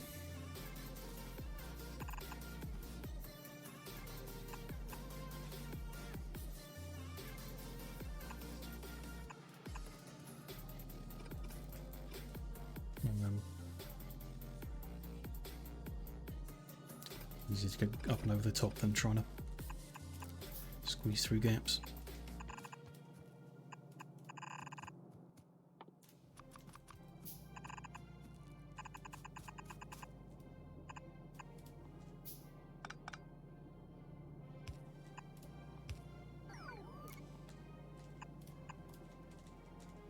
That should work.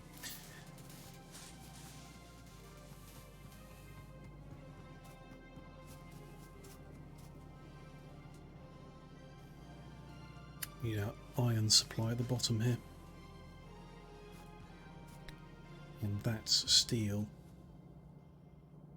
So we need to split the steel off again.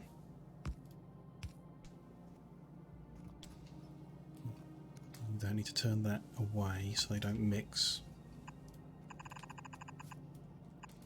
That's steel, that is iron. Where is... over here. Doesn't look like there's a quick route to get that over either.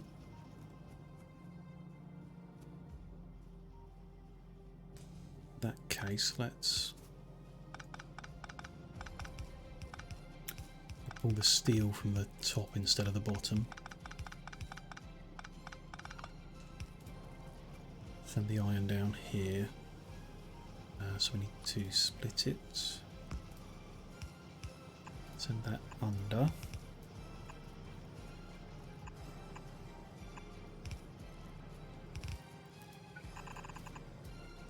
That's iron.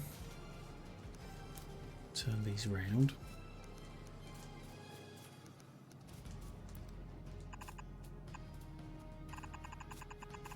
The steel. There it is. We definitely do not have enough steel to do this. Never mind.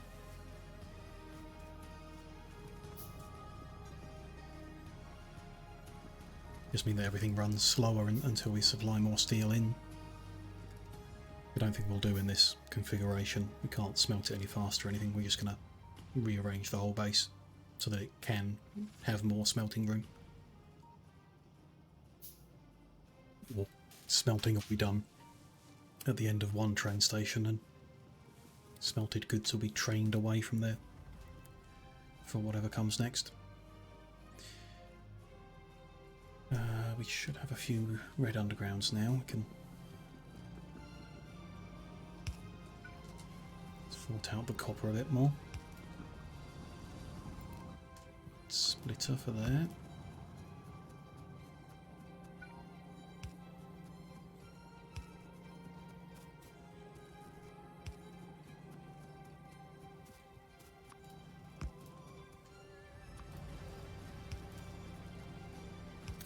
Splitter in the middle there as well, get that. Good, another one there. And that's it. Okay, so that's copper line is all red now. So we will want to change the first section from the smelting to the first split to blue when we're able to. Still researching it at the moment. Just going slowly because we've reduced the amount of steel coming to purple science production.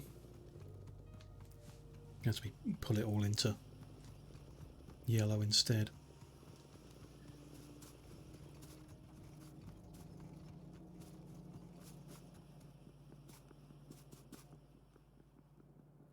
Okay. Leave it to run to stabilise a while. I think now's just a good point for me to give my brain a rest.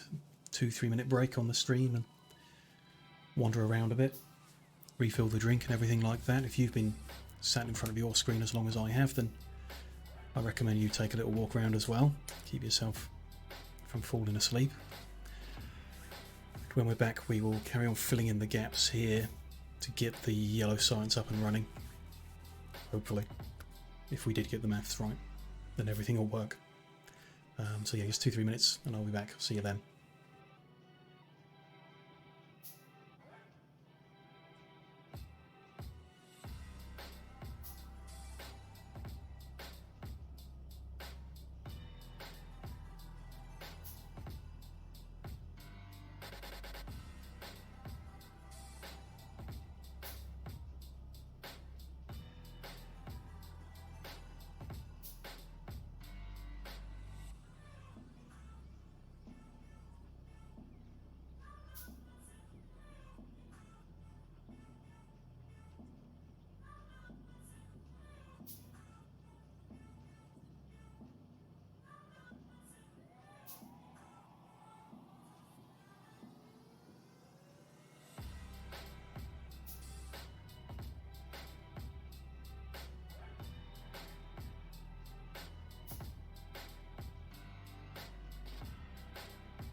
Hello.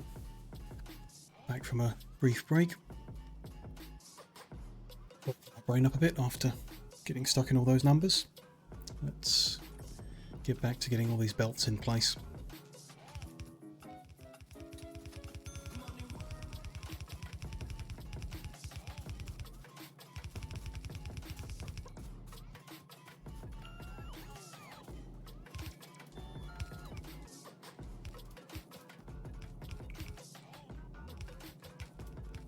We've actually got low density structures there, that's nice to see.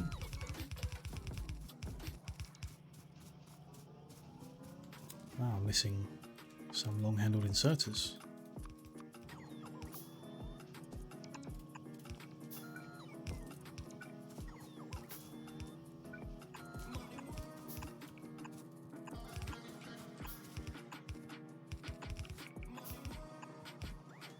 That's better.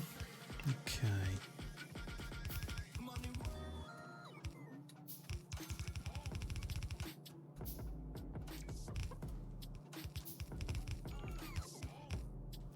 So the blue circuit's connected.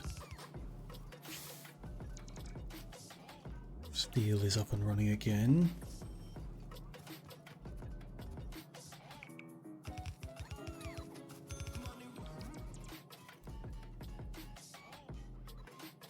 See many more ghosts around. Some long-handed inserters need spreading about.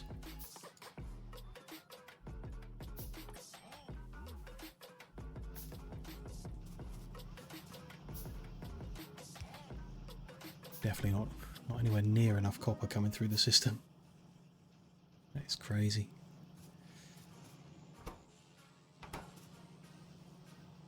So there, that's coming down now. Why have we not made any flying frames? No electric engine units. No engine units. No iron. There's one ghost right there. Okay, so that should get that going, although they do need steel. I mean, it's there. Little has come through. Haven't put the inserters for the steel. That'll help.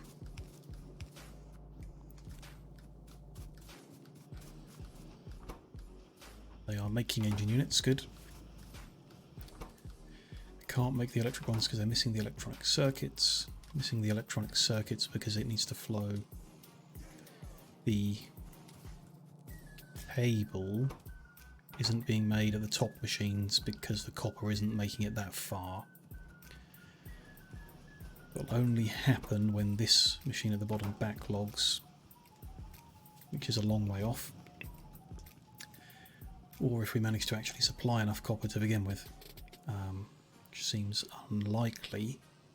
Belts are flowing freely. We're not getting enough ore in. Okay. So need to stock up on red belt pieces. Not that many. We need the copper ore supply to speed up.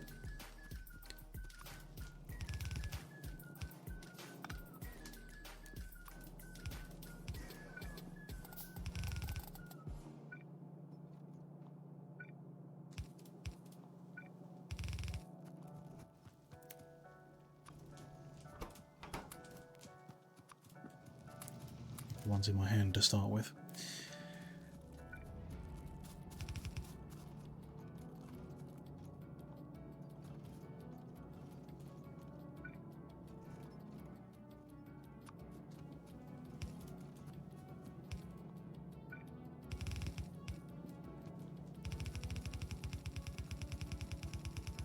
Not be mining enough as well in order to supply what's needed, so we may need more drills. If any more will fit where we are. If you read one that whole way? No. It's a shame.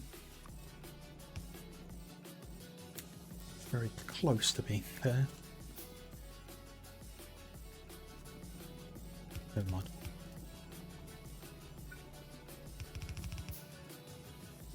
Oh, we did have red this far already. Okay.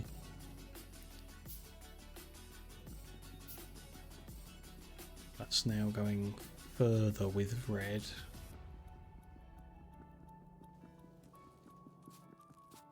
Make a difference. We might need blue.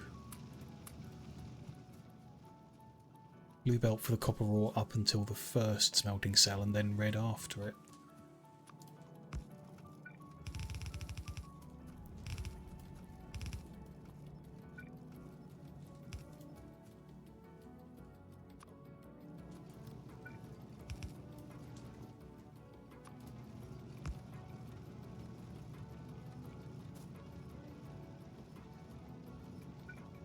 Sure.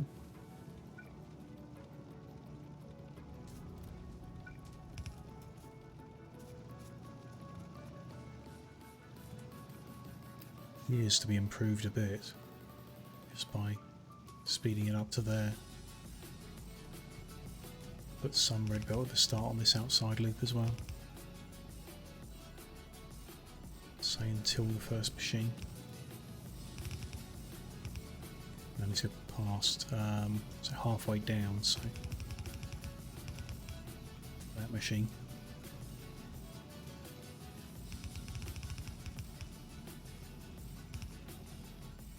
But they might want, I want fast inserters if they need to grab. No, they're doing okay. They're grabbing okay, that's fine. One underground there I can see that needs doing. Just need a few more belts here though.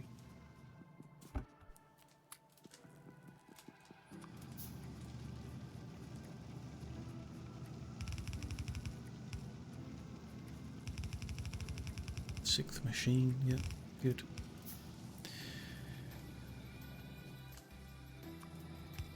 There we go, so that's a faster supply of copper ore into the smelting cell, which is smelting faster because of the steel furnaces. But it's definitely not enough. Okay. We'll have to wait to research the blue belt and then hook an ad hoc machine into the lubricant supply and make a few hundred just to get copper moving. So now maybe halfway up here we've got maybe 8 machines being fed with copper, but that's not enough. Only 7 of, well I suppose that's 14 of the low density structures being fed by it, so no. Not made any yellow packs yet, still not had any flying frames because we're not getting the green circuits over there. We're not really going to get the green circuits over there without fundamentally changing something. Put a couple machines down here to take the copper a bit earlier.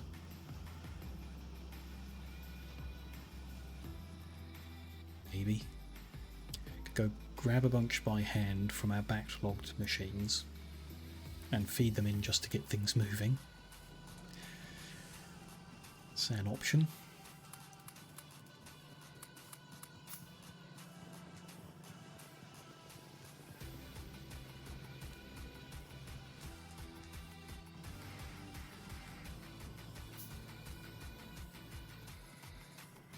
I suppose we don't really want the machines moving. Think about it, if they backlog then it will start to flow itself. Kind of, and we don't need the actual yellow sites to reach the labs yet, so I'll just cut that off there temporarily while finishing this loop.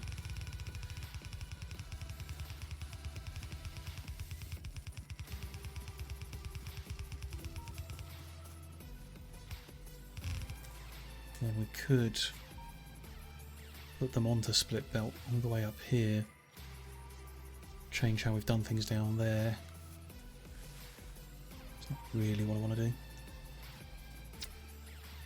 To move purple to the right one. Left.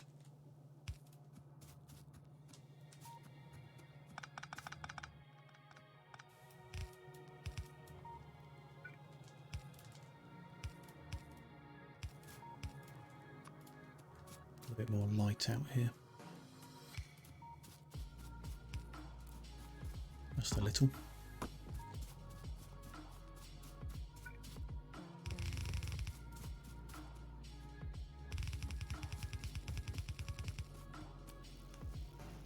Yellow goes on the inside of that loop, which could be best done over here.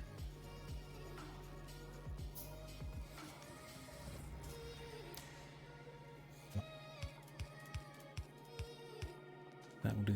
No, it won't. That will do the job. Bit silly, but there we go.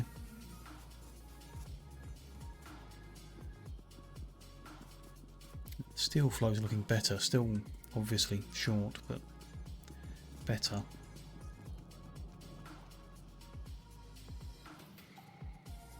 One side of the belt flowing faster than the other.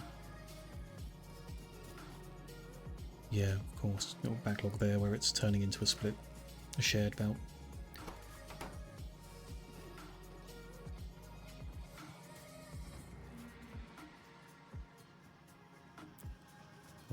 Supply seems to have dropped again. And we could feed off. We have the other cell of copper it's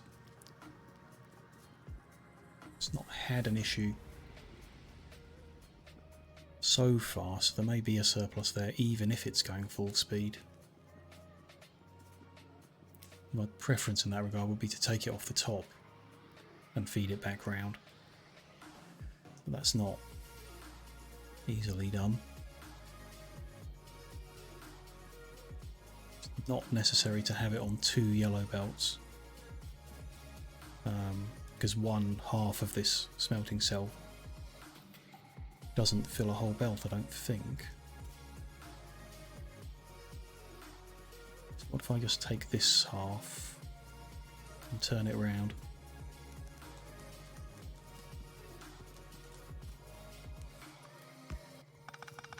Do that to fix any problem we might have later. Upgrade these to the steel furnaces is a good idea. Then we'll send that belt over this way instead.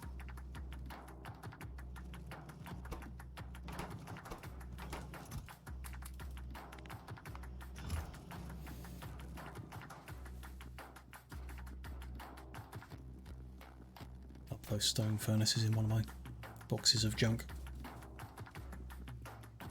before we end up with a full inventory of them. Now that we probably won't use them going forward at all. We'll either use the steel ones or we'll set up our next smelting area using the electric powered ones, which don't need a coal supply. Then makes it easier if you're supplying by train to a smelting only area.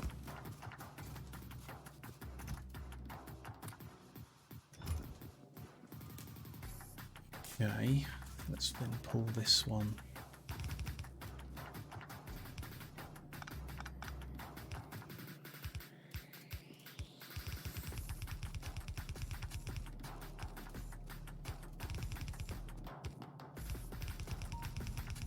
Journey in this direction instead.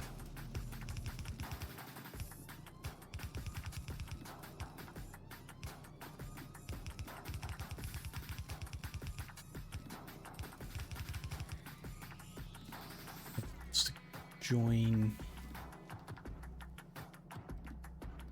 That belt's nowhere near full, so we'll probably just use a red splitter here and it'll be fine, but kind of ideally join it in a 3-to-1 together. It's no different to doing that. The belt looks very full now, but as it moves it will change. There's thousands of copper in the furnaces themselves at the other end, so it takes some time for them to clear out.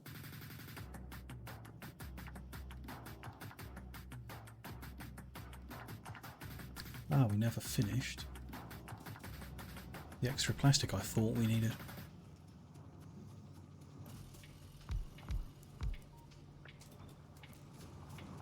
There we go, that's up and running now. It's power consumption.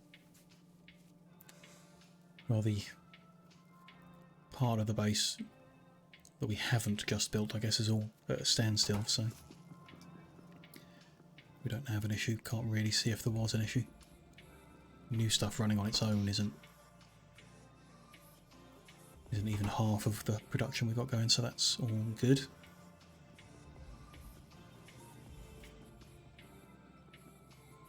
Copper is feeding in now. So out here.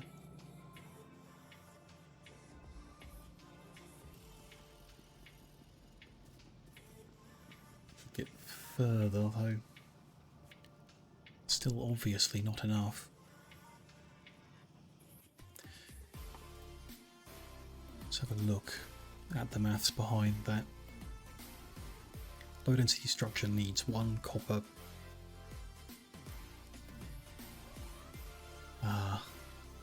Because we've had to use the blue machines, it's kind of different to the numbers I had in my head anyway. Let's say that it's 1 copper per 2 seconds, and we'll work it out. yeah, Mondo.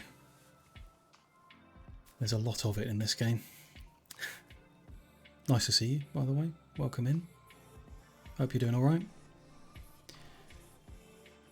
1 copper every 2 seconds, and we're having 40 machines do it, so it's 20 copper per second just for those. The furnace makes copper every 1.6 seconds. It's not worth doing the maths on it. We need a lot of smelting, more than we've got, that's all. I am having a nice stream, thank you, despite driving myself crazy with numbers. So we know we've got a shortage of copper. There's 2 ways of fixing it. One is to do that maths, work out what we need, build that, and away we go. The other is to just keep adding more copper until we don't have a problem, which is my preferred way. I like getting the production chains in the right ratios and building them out, but when it comes to the actual smelting I can't be bothered to work it out, so I won't bother. But from here is working its way down. Now that that one's actually flowing, the copper ore supply is spreading out, so we could add more copper ore mines. There's space for them, so we should do it. No spares there, so we'll just make some more.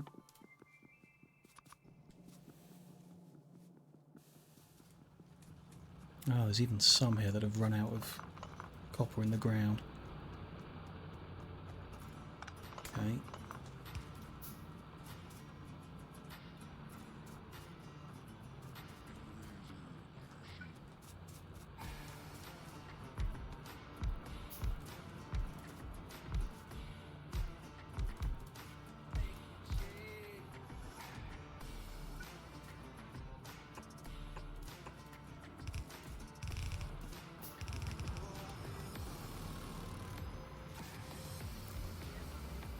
Could be too many for those bits of belt there.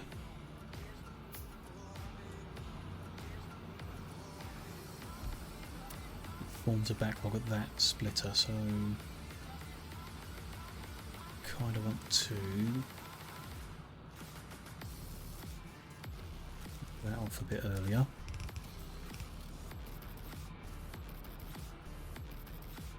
Feed this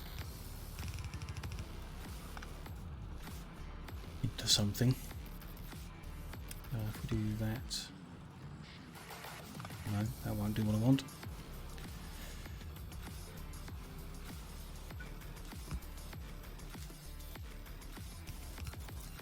Perfect, but it'll do.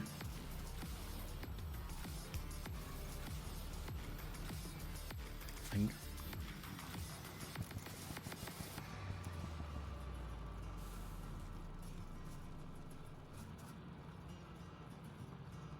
Seems to be moving. Might still be a problem there. Yeah, this is the busiest, so to join together is it's about right. We could make it faster if we make that a splitter with red, that bit into red as well. Seems to keep it moving okay.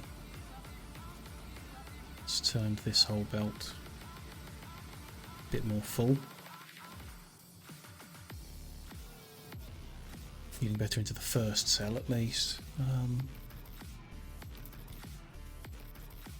And use a bit of circuit logic to force this lot to the left.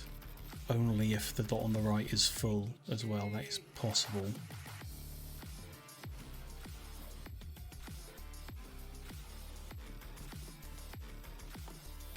If I can be bothered to work it out.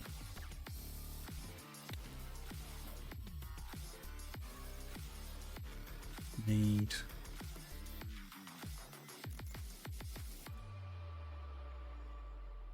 the decider and some green wire.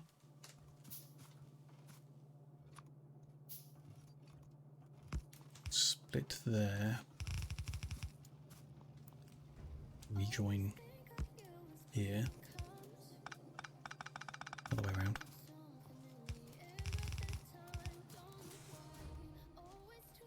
I haven't done any circuit logic in a long time, so might end up just getting this completely wrong. To look at those two into the decider and out of the decider to there.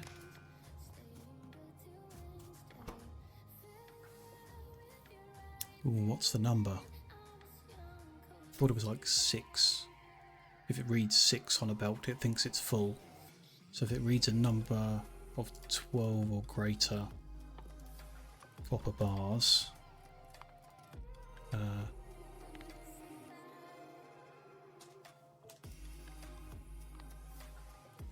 want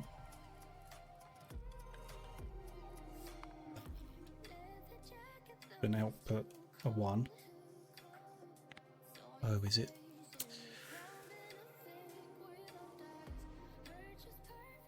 You have to do, yeah, put the green signal on that. Makes it run. The tick single, not sure.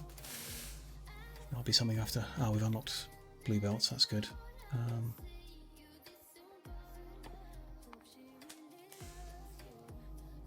It might be necessary to Google to work this out. Let's change it down so that we can see if it's.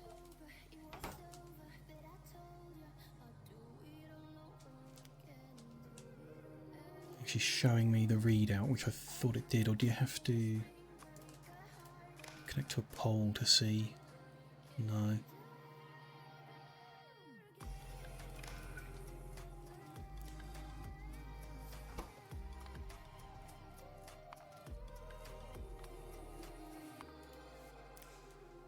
If the amount of copper is more than 1, output something.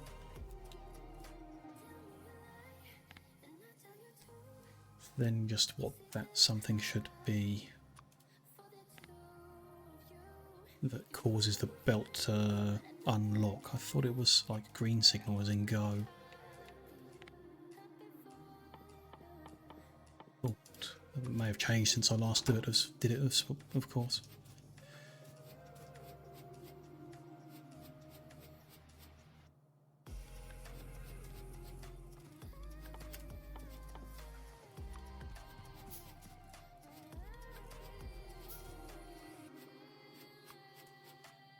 build a constant to see if I can work out what's going on.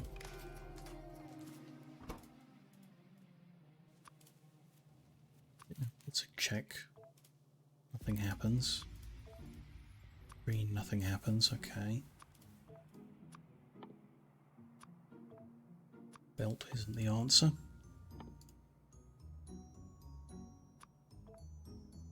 So the copper belt, okay.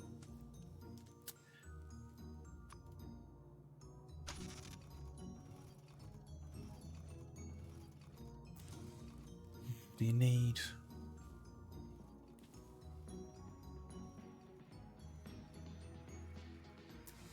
I mean, the speaker will let me know if there's a problem, I guess.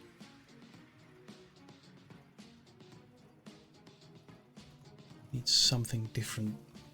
The green is controlling, not reading. Yes, okay. They need to be reading the contents. Per tick is fine. Not enabling or disabling. So yeah, so those are reading, okay. That one is enabling, disabling.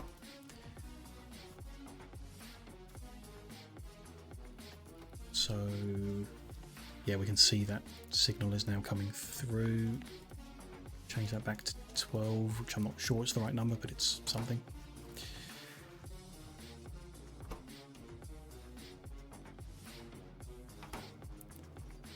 Flickering, it's like the signal's only one, it's only reading one copper.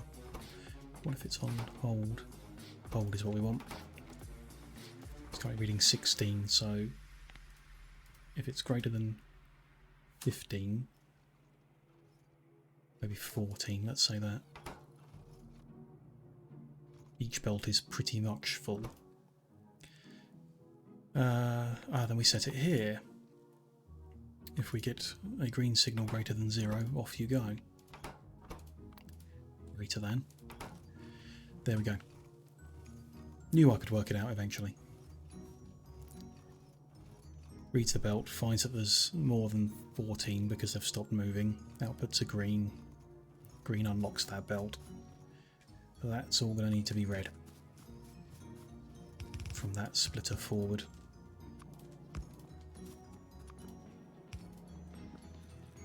I'm not sure if it should need to be read, but I'll do it anyway. Just need to go grab some more red belt to get that done.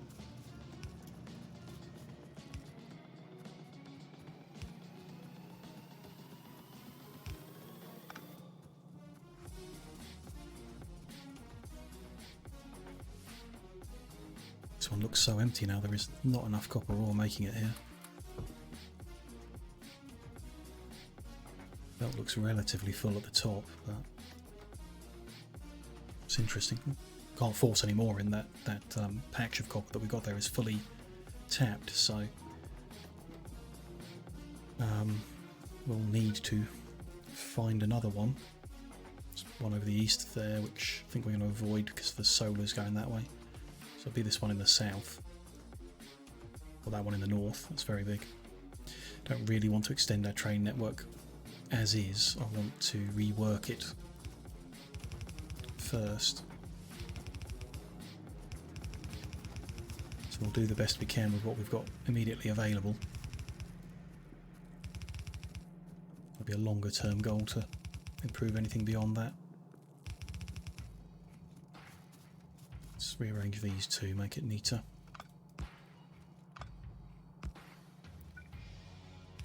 In that one in there.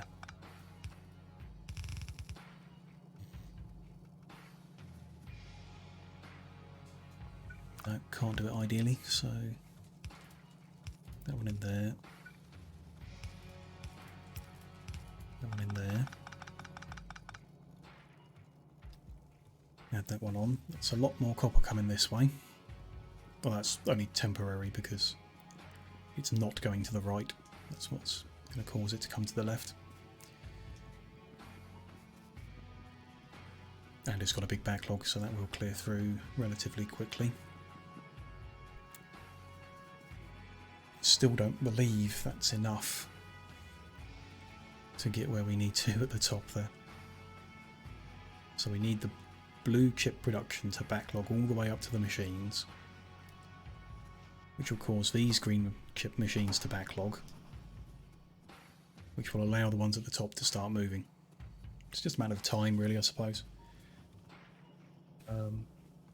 Does mean we won't get to check whether my maths was right by letting it run, because we're not supplying enough initial goods to make it happen. But I can always Google it later and find out if I got it right or wrong.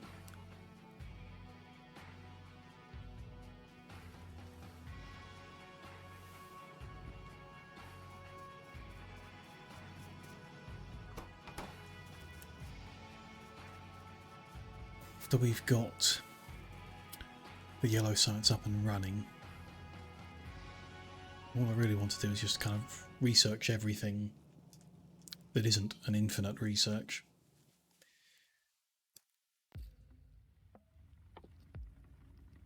Get a rocket silo built and launched, maybe, just for the sake of it, and then start reworking everything. At least consider how we're going to rework everything now. Run off into the middle of nowhere and start building something.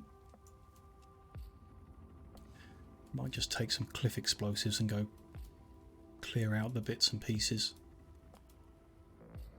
while we're waiting for everything to build. It's not a bad idea. We'll need to work on a new train station layout, probably based on longer trains.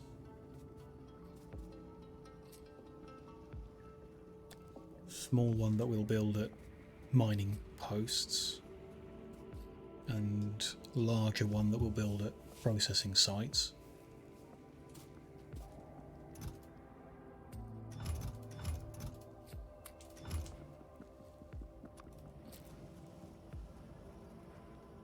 And how are we going to do that? How much space you need, really? So all copper ore will go to a single processing site where it is smelted. You could set that up with some beacons and stuff like that. Not a huge fan of it. I like belts, really, mostly. But we can look at that at least.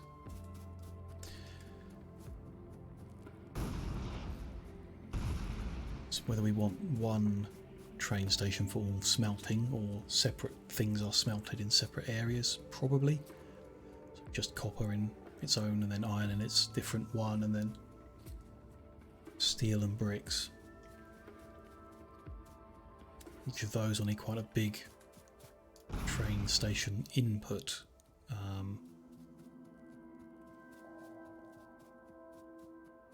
Because I don't know how many different mining outposts will need to connect to a single smelting site. If each outpost has 3 trains, so one at the destination, one at the source, and one in motion, then you'd just want each station to have room for the one that's parked there, and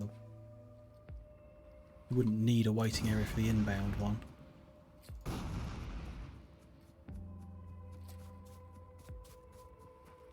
think, because as soon as it arrives, the other one starts moving, so wouldn't necessarily need a waiting area, just enough actual stopping points for each point you might put in. Good if you could find a way of building it so that it is expandable. Don't think that's possible, really. Probably not.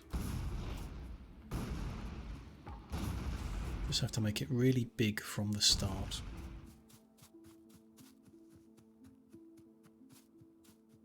I'm not entirely sure how big. The achievements that I'm aiming for are not that big. Could work out. Depends on my explosives gone. Could work out just how much is needed.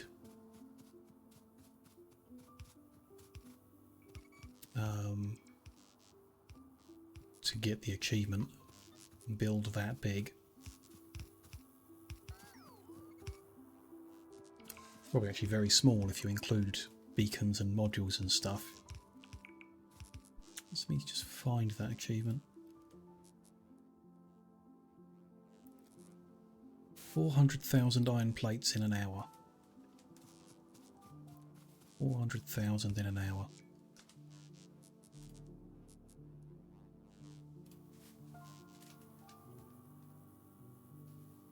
6,666 per minute, 111 per second.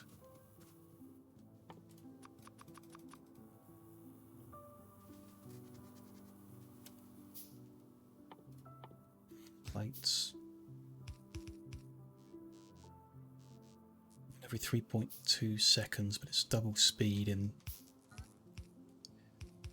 one every 1.6 seconds.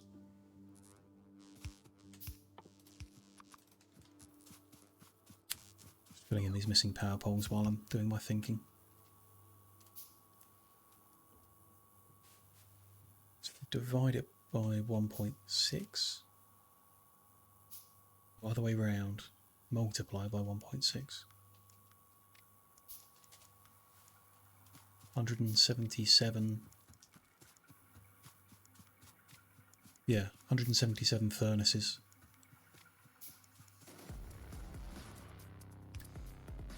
It isn't that many. Actually, 177 furnaces. We've got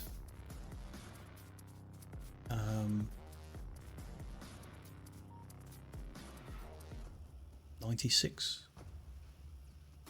No, more than that. We've got 348s, 100 and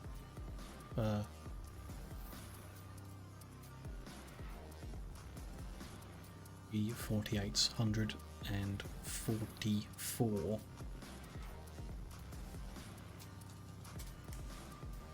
We just need 34 more. And then to keep them all running for an hour at full speed. That's perhaps the bigger challenge. It's not having the capacity to create 400,000 an hour, it's actually doing it.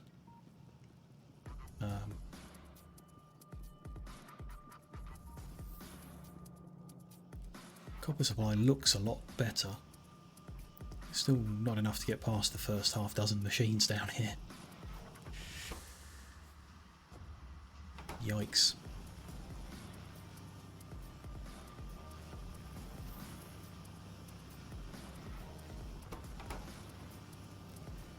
It's the blue output up to there.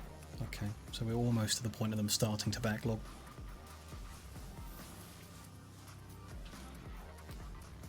It's fine, okay.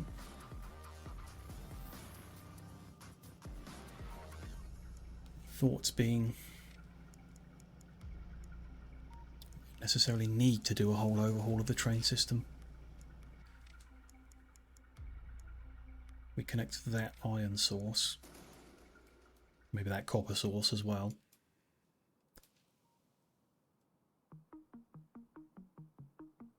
It'd be nice to tidy everything up. If I can get the 2 achievements I'm after without doing it, then we could take a different approach.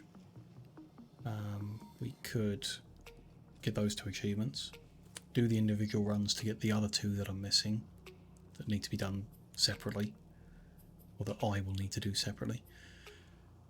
Then start like a modded run, where we build everything nice and neat and big and on rails. That would let us get some quality of life mods, or maybe even an overhaul mod or something, before doing the great big giant base.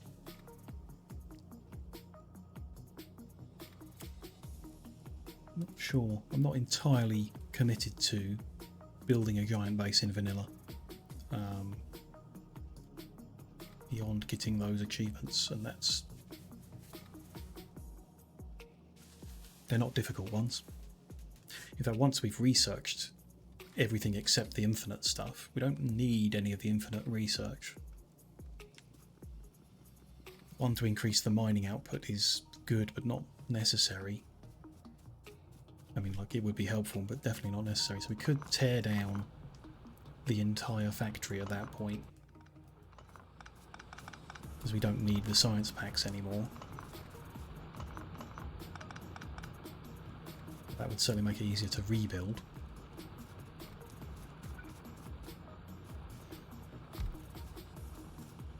And all that needs rebuilding are the things for the achievements, which are the ones for making lots of iron plates and the ones for making lots of green circuits.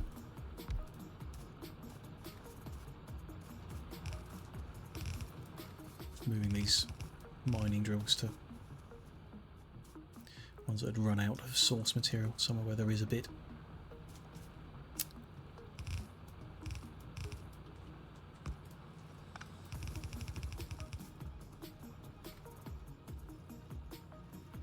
Feed them into this somehow.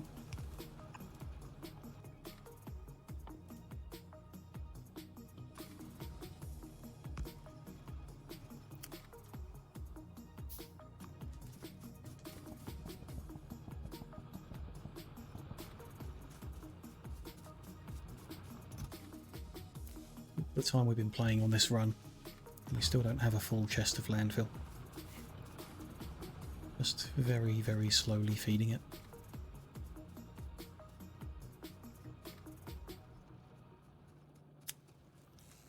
Those have run out as well. Any of the coal ones run out?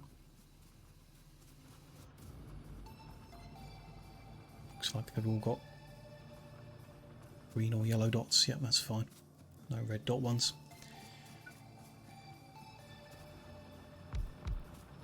Those ones down onto there. That's tidied up a little.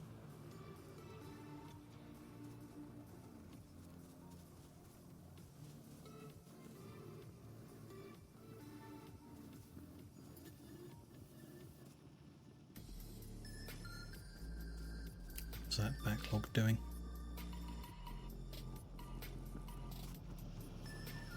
Move down a little bit.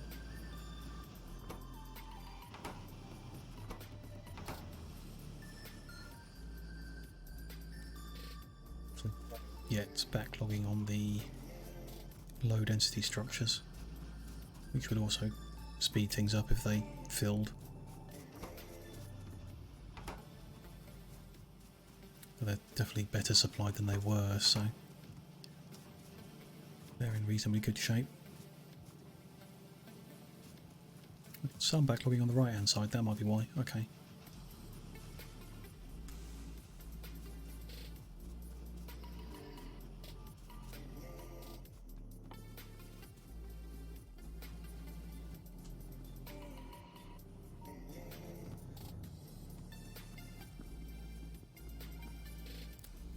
Steel is also not outputting amazingly well. That's because it's not getting enough iron in. The second one's getting more iron than the first for some reason.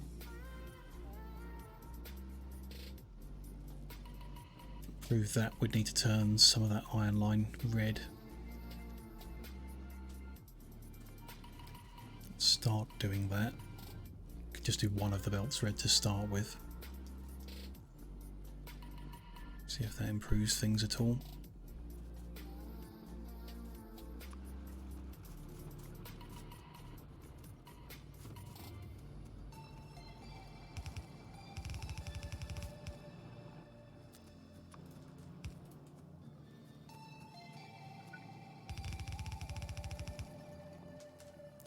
Red splitters for that.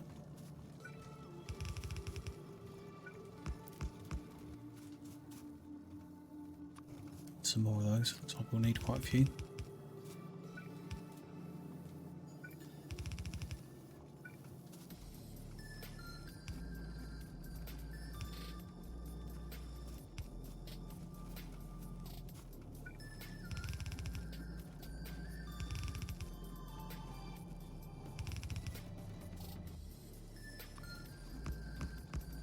So belongs to them. Okay, so let's almost made it to the end. We grab a bunch more red belt.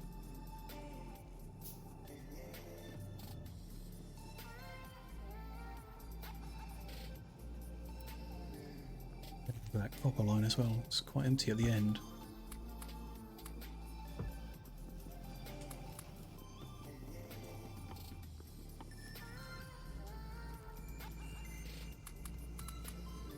Spare iron so that we can make more underground bits, splitters and stuff.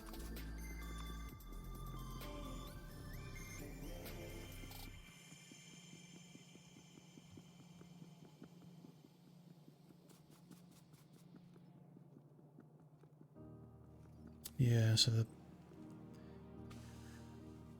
copper is not backlogging at the mines, so increasing the speed at the start isn't going to make any difference. Because we could do like a second belt, or we could do a blue belt or whatever, but it only works if it was backlogged right here. Or if we could place more drills down, we can't. So the only way to improve the copper situation is by hooking up another source of copper.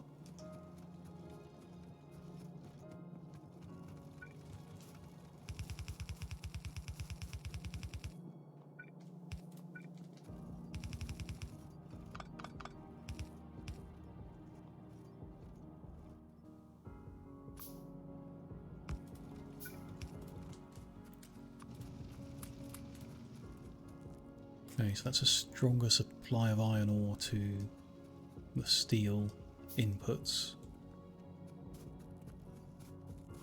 See that it's not running full anymore. Head back to the source and make sure we're full at the beginning.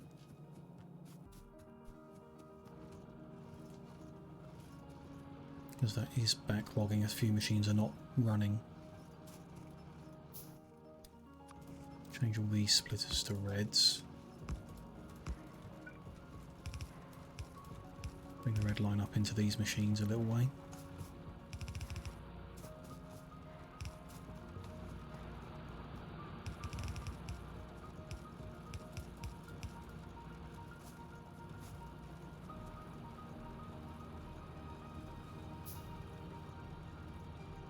That bit's flowing out nicely now. There's still a small backlog here. Don't really want to waste an underground there. Let's move this all down one. Let's join them earlier.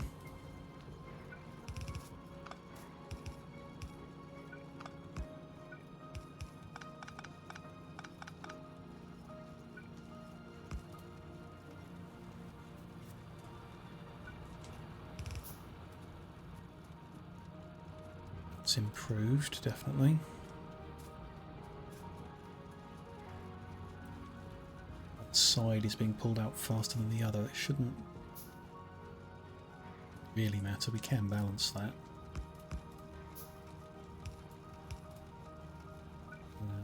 With red.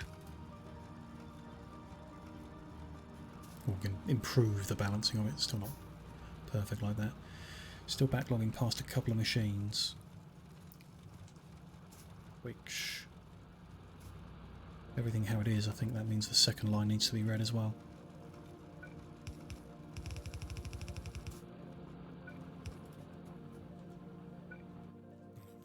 To do that, pick up some iron when we get over here.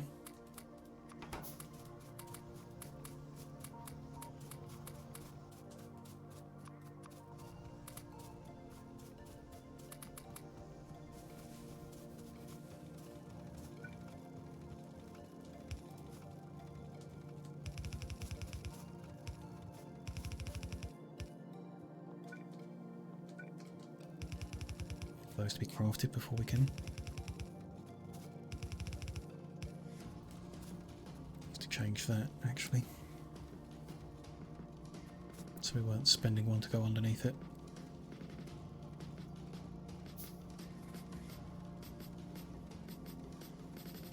And wiggle it around to do that.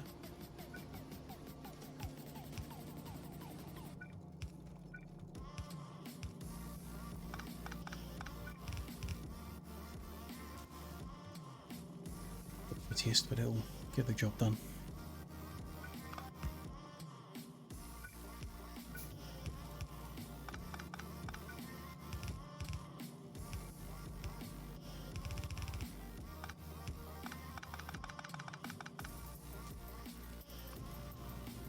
Junk into the machine so it's not filling my inventory up.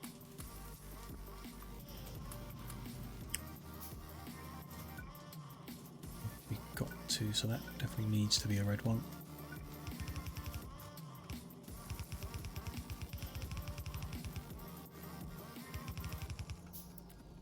To the end. That's also kind of the best. There's room for a few more iron drills. Kind of, but that's flowing in nicely now. Kind of backlogging up as well, so that's good. That's going to put the steel at the fastest rate that we're capable of, I suppose. Not perfect, but good. Copper supply has started backlogging.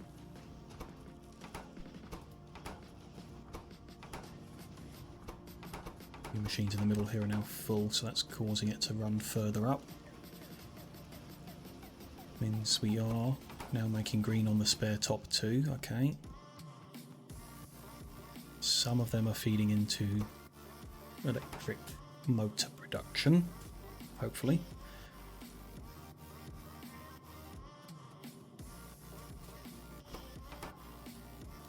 None have actually made it through that system yet.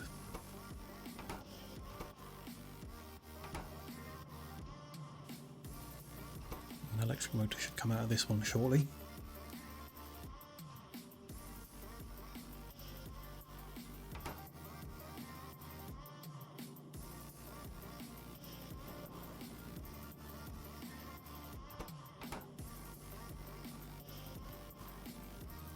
Be grabbed by the first one, won't it?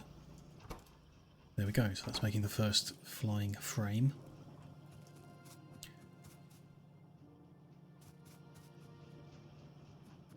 Yeah, because the green circuits are going there as well. Okay, good.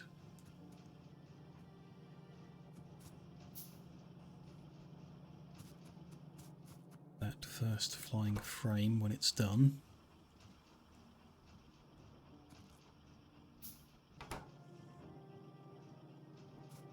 follow it, should make us our first 3 yellow research packs.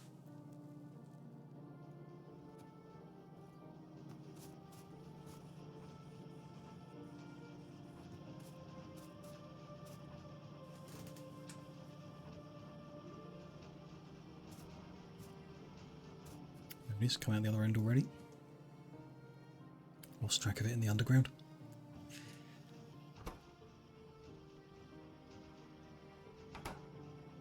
Ah, yes.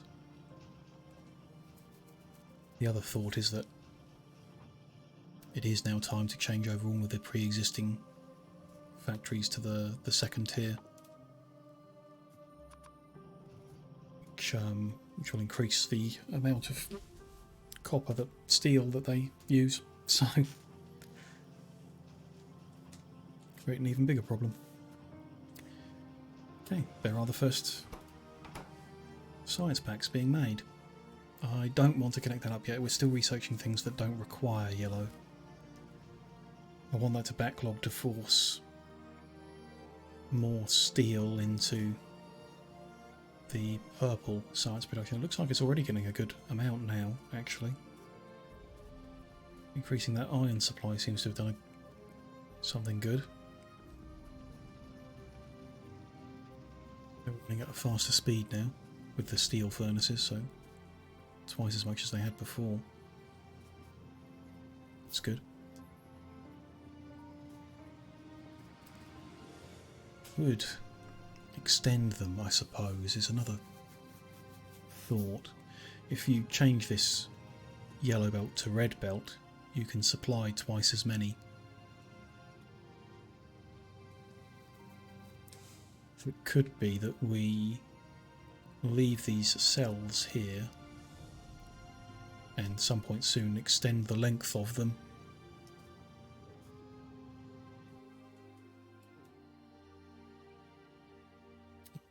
redo the train network a small amount to connect up a few more points, but ultimately still feeding roughly to this point on the left. The base isn't in the perfect spot, but roughly. Can't see myself tidying up what we've done here. You know, with small adjustments and stuff, I see us more likely tearing the whole lot down and redoing it like a central red, blue, green circuits, perhaps. Central gears production, maybe. Or maybe we redo the whole thing with robots. I mean, I'm a huge fan of the belts and the belt systems, but once we're kind of done with it, we could tear it all down and rebuild a robot-supplied research base. Could be fun. Actually, I kind of like that idea. Research what we want to research. Tear down the production but leave the cells where they are. Extend their length out so they're supplied with blue belt.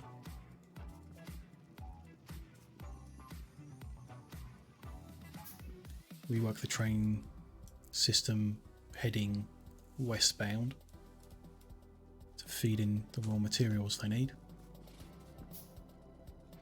We may have just settled on half of a plan for the future. Okay, so the yellow science production is now starting to backlog as well, which is very much what we wanted. It's interesting that about half of them are running. So even though we are short of materials, it's not bad.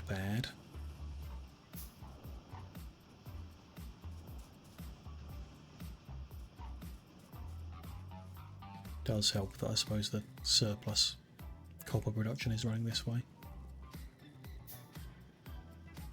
But now that that is running at its full speed, you can see the belts aren't full at any point.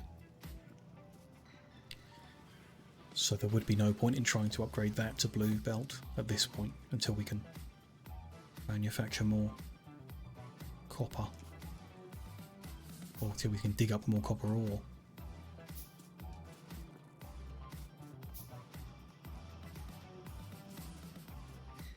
Good, okay.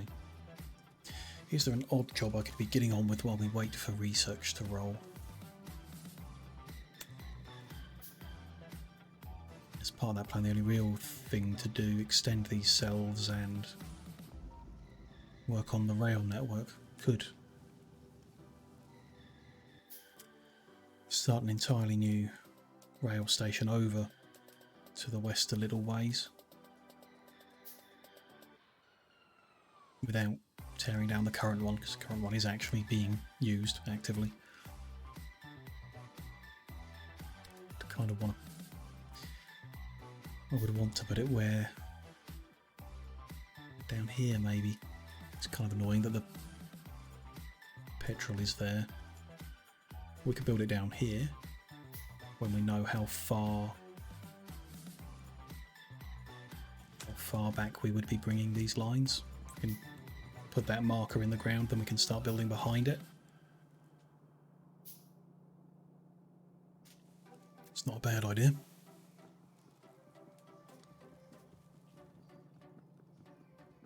First thing in that regard, I want to fill that big pond in. So let's go grab all of our landfill and have at it.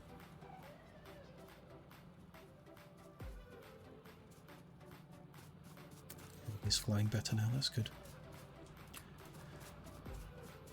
I bet 1,300 landfill is nowhere near enough for this pond. Maybe we'll expand our landfill production.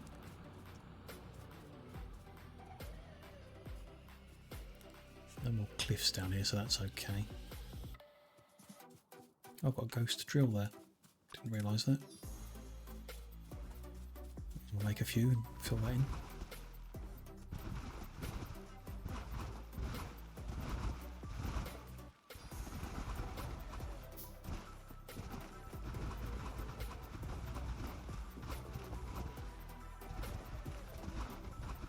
To miss any tiny little spots that bother us later.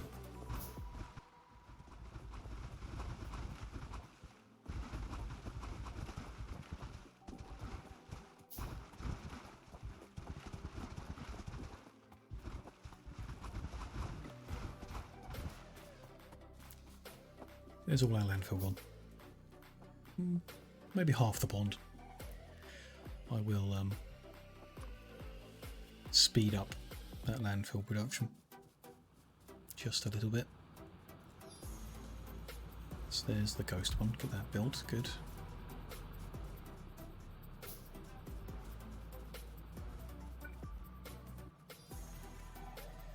Still some stone we're not tapping. I mean, we're not using anywhere near the amount that we're mining up, so I could divert it. But why don't we just extend this out this way?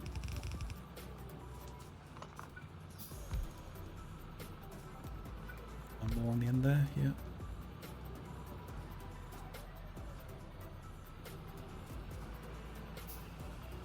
Going a lot faster now.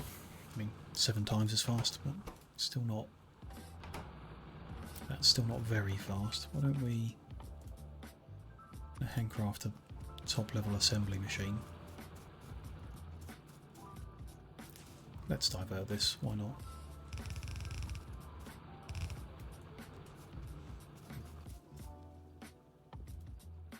Do another decider here.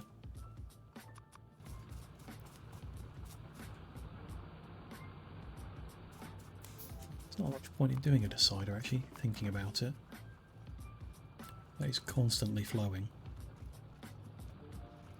This will be backlogged based on the speed of the inserter. We can speed up.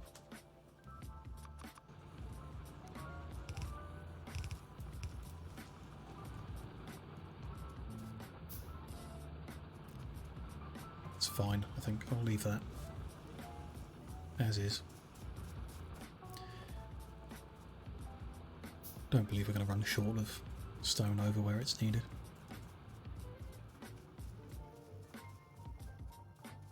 Okay, so the yellow science has now backlogged to the last machine.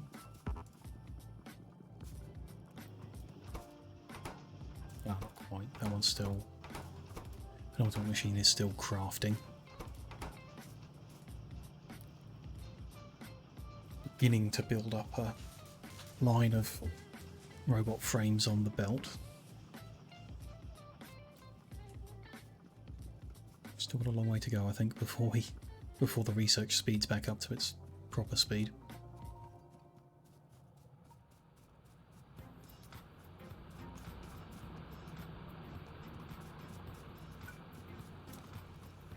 We built a few mines, so I'm just going to put them in.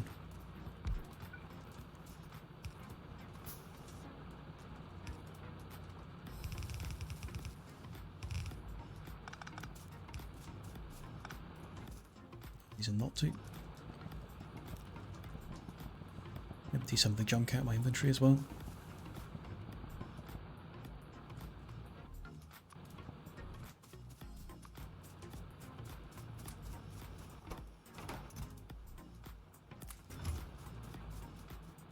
Need to leave that running for a while before we can actually finish filling that pond in. So in terms of extending our smelting area, with the current layout it's not optimally spaced. We can get things closer, probably.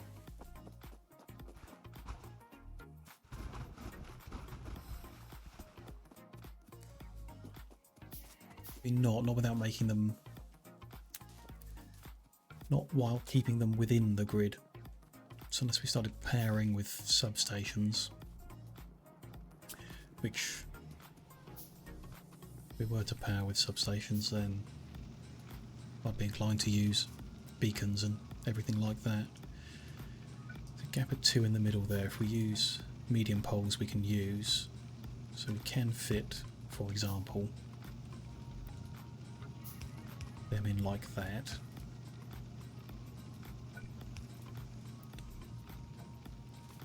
Which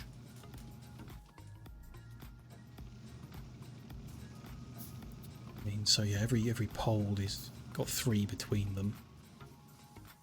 So it wouldn't necessarily like double or triple in size as we squish more in.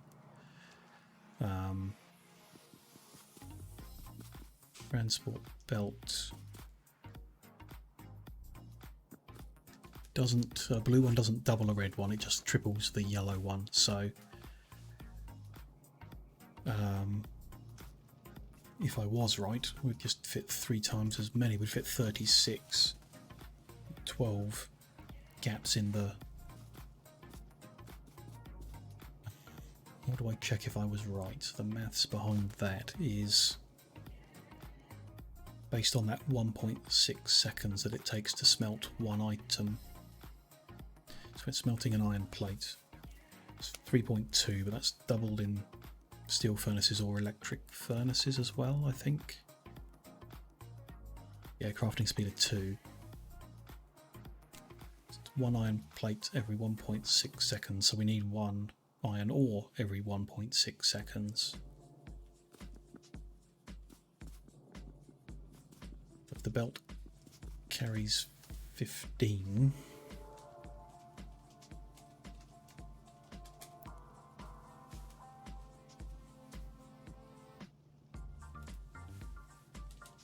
then I'm confused. We've got, we don't have 12, we've got 24. 2 sides are fed by a yellow. They shouldn't, if they're running at full speed, the 2 sides wouldn't be full. Because it's split between the coal as well. So, I mean, this is only stuff that I put into place like 20 hours ago in this run, but I'm just relearning everything. Good at frying my brain is this game. 15 is coming in on that line and 15 coal is coming in as well. When they're split in half, they are full. If you've got 12 machines, 24? Yeah, 24 machines, making 1 every 1.6 seconds, there's the 15 items per second. So if instead of 24 machines you've got 3 times as many,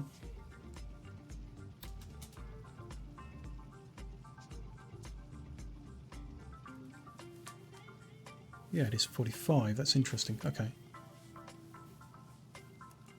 So when I built them with stone furnaces, they were inherently inefficient.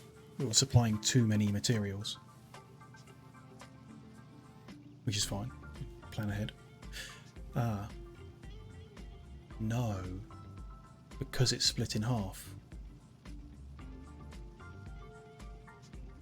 So it isn't the 24 machines that are being fed at 15 units per second, because that's the speed. Both halves are moving at 15 units per second. So we're putting in... That bit confuses me. That bit definitely confuses me.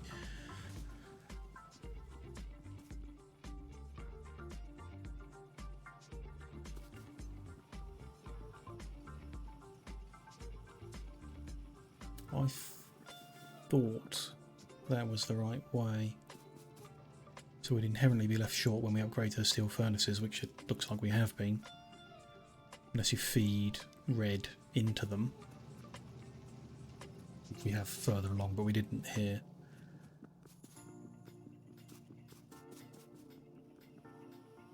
So yeah, I think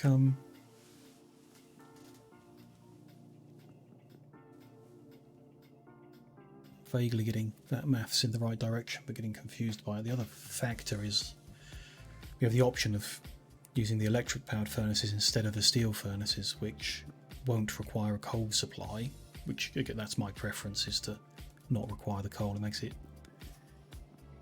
the logistical network easier. In that case, they're being fed by a full belt. You don't have the splitters at the top, you feed a full belt down each side. So you need 4 full belts per cell. Is a big ask to begin with.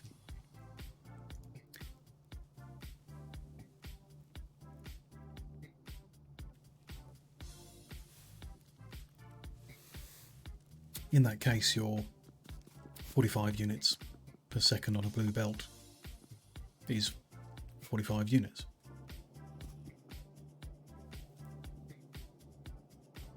No matter how I think about it, or how I'm splitting it or whatever, so I wouldn't need to worry about that then. And that would be your 36 machines running at one item per 1.6 seconds. No. 36 machines, 24 machines. Gives you the 15, so it's 24 by 3, so it's 72 on each side, fed by a full blue belt. So 72 in a row, 3 in each block, 24 power blocks. So if we still finish here, it's 1, 2, 3, 4, 5, 6, 7, 8, 9. I've already forgotten what I'm heading for. 24, so that's 9, 10, 11, 12, 13, 14, 15. A long way.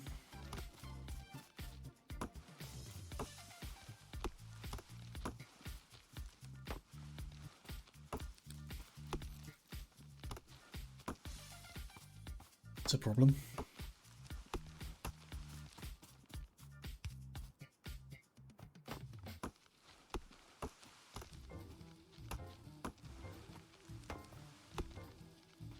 It's a problem because of where the oil is located to the west of here. We're already in line with it, so we'd either have to move the oil away or move our smelting cells over. Like combined, we wouldn't necessarily need 2 iron smelting cells at that point, other than infinite production.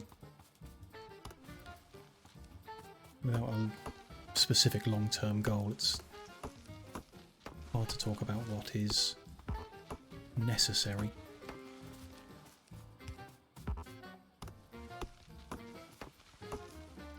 This look cool. Building these cells out would look cool. It would certainly produce enough to get the achievements I'm after. Beyond that wouldn't be enough to whatever you aim for, 1,000 science packs per minute or those kind of targets that people set. We would need to be able to extend in a direction infinitely in order to continue expanding, or rework the entire base a second time, which you could do. You could then just rework these cells. You say, okay, these cells are all iron now, and we'll go set copper up somewhere else, possibly. Lost count, of course. 1, 2. We need 24 blocks. Then if I get myself 25 medium poles, when I run out of medium poles, we're in the right place.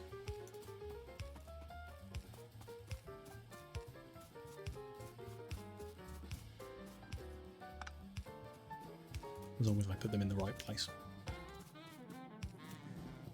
We might need to go one more. We'll see.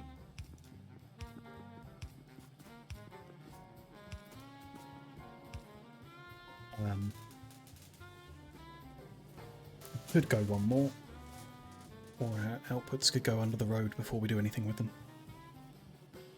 So that's kind of fine. Yeah, that's fine. So that's the length.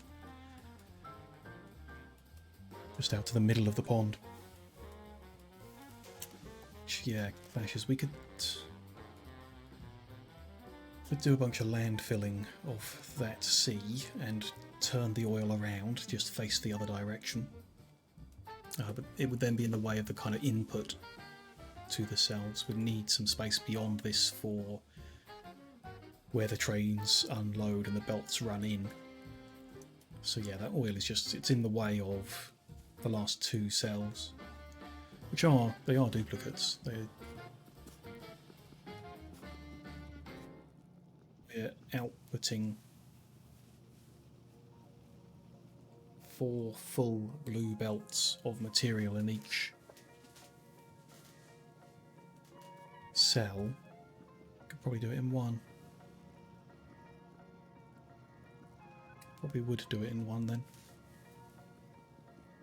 So we'd have iron, copper. Steel would be a bit complicated because at the moment it's like we do iron in the right half and turn it into steel in the left half. I'll do something different in that regard, or we'll do the same.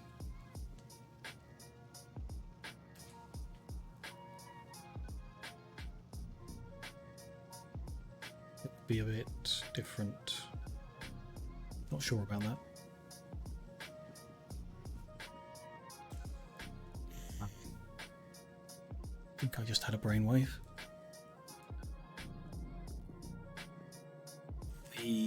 All that numbers that I was working on was based on the input being 45 units per second. The output also needs to carry the same amount. So it's not 72 on one side. That's fine for the input. The output needs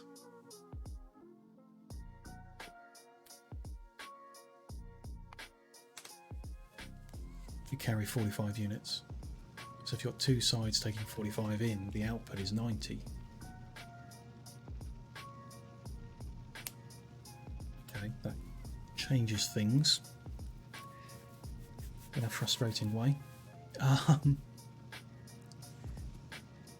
If we're with one full blue belt outputting down the middle, 36 machines.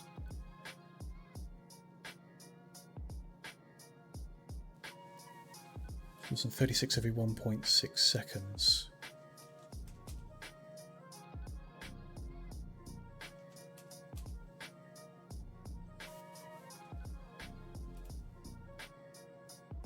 Interesting. I can't quite get my head around the maths involved. I knew that these layouts, these cell layouts that I did at the start were right for something. I was pretty sure it was for using stone furnaces. 24 furnaces outputting 1 iron every 3.2 seconds. 24 iron every 3.2 seconds, which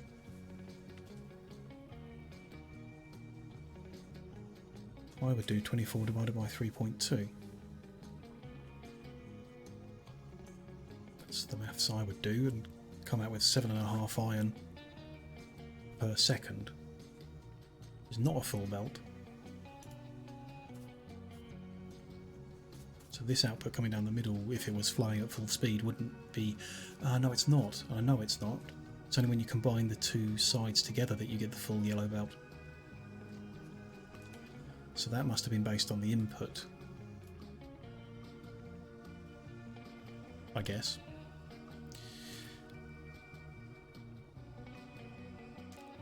Freezing the game when I turn out. Shouldn't do that. Oops. Okay.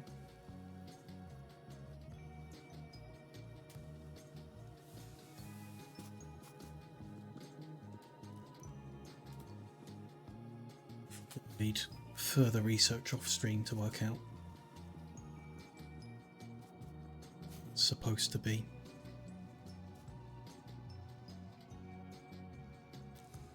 Turned all this belt into blue belt. You could triple what you're doing, but you'd still then need to join the two halves together on the output.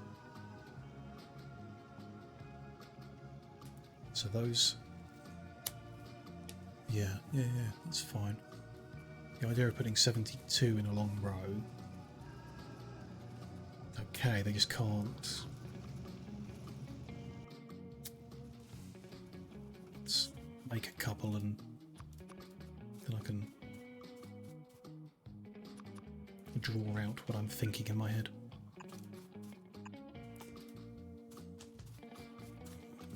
materials to play with.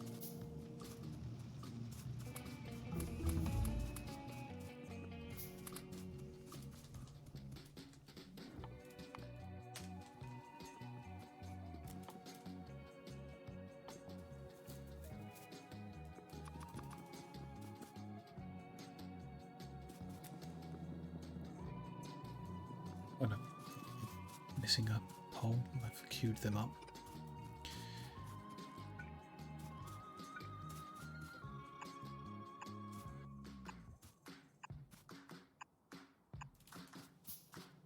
Full width of a cell with power grid.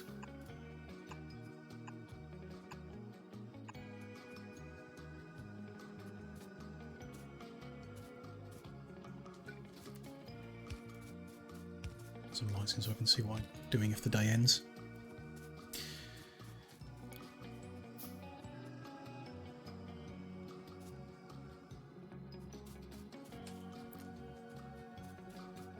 That's where the input line runs.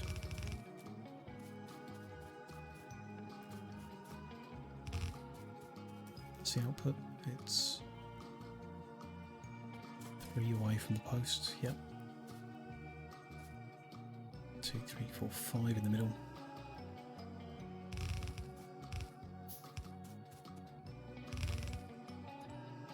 It's repeated in the same action.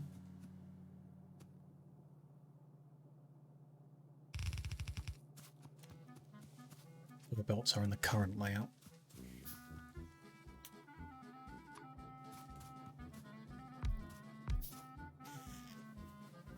Also forgot about that. The electric furnace is 3x3, not 3x2. I knew it was going to extend further towards the belt. Forgot that it would squish, so you can't fit 3 of them down the middle. If you fit 3 down the middle, you need to use coal. So offset them like that. Okay. This one. Interesting. It's all a bit different when they're 3x3, that's fine. Just, it's a bit different.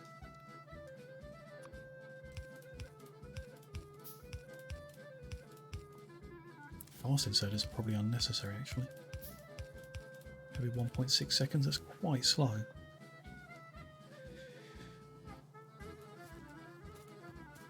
So my point is, if you wanted to shift everything over one and have second belt running up here,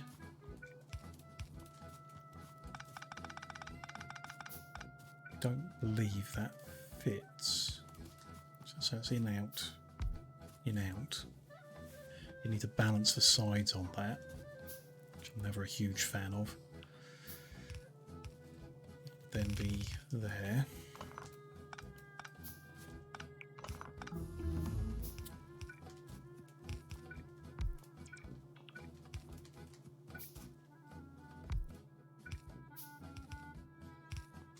New belt runs there. That belt needs to move over one.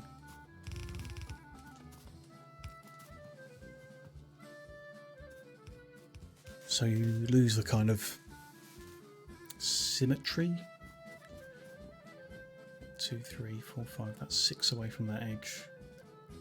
5 away from that edge, so it's not actually symmetrical anyway.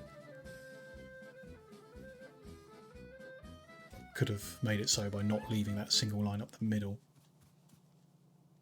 We're using that in the steel layout, but that could be done a different way. So it could have been symmetrical. This is now 2, 3, 4 away from that edge. 1, 2, 3, 4, 5, 6 away from that. So if you shift the whole thing 1 to the right, there's a couple of advantages. Puts the machine itself central to the power pole. on all of them, I think.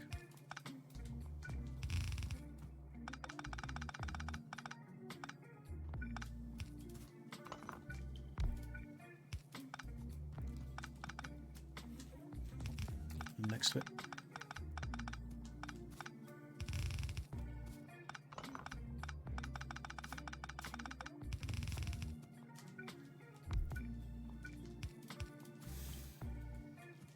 Research is now moving again. That's nice to see, so we'll start chunking through everything.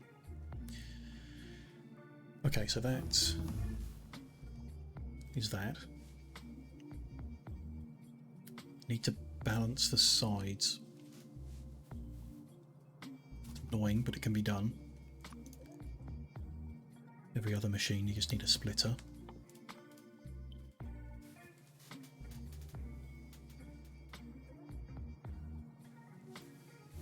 Fits within, it's symmetrical. We could flip these around so that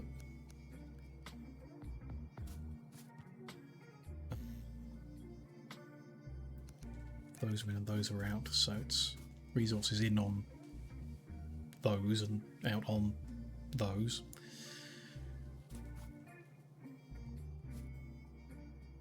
It's not too bad.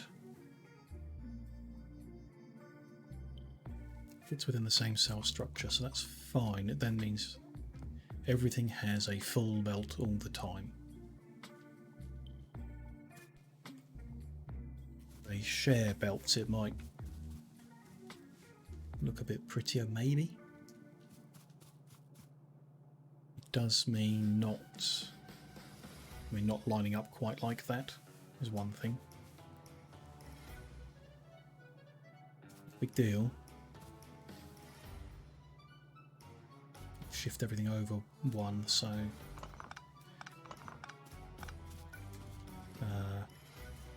no, you wouldn't. Yeah, that one would be in the same place. In, out and out.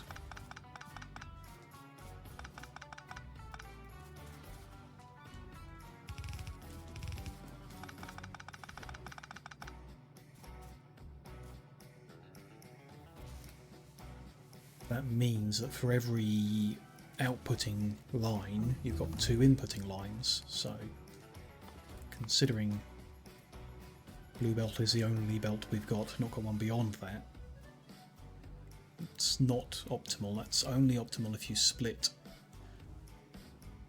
your input lines so they're only carrying half the resources, which is what we do with the furnace. The steel or the stone one as opposed to the electric one. Coal supply. Sure. I'm kind of happy with the idea of doing full belts. More happy with that than full belts with electric furnaces as opposed to how we currently have it, basically. If we're doing full belts with electric furnaces, then the cell is going to be even longer than what we've just planned out. I think. Well, yes, it will be, because I was working on fitting 3 in every square, and we'll only be fitting 2 in every square, so it'll need to be half as long again, which is into this C down here. Which is, no, we can landfill it. I'm not against landfilling that all the way across. I'm not going to use those 2, so it's just going to be those, maybe 4 of them. Fit steel in one row as well. There's 4 very long cells. Where that's lined up, I'll take that end one off, so it'll be those 4 there, down to there. It's not bad, I'm quite happy to do that. Okay.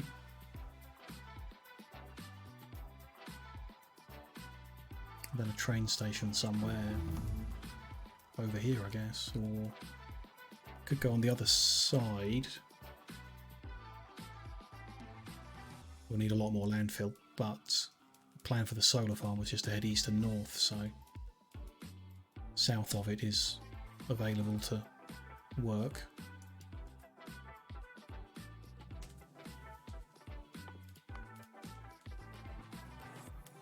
Okay. That there as a reminder of what the plan is.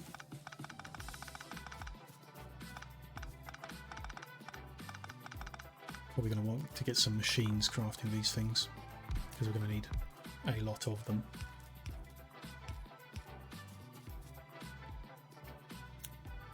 Like, yeah, in and out that way round.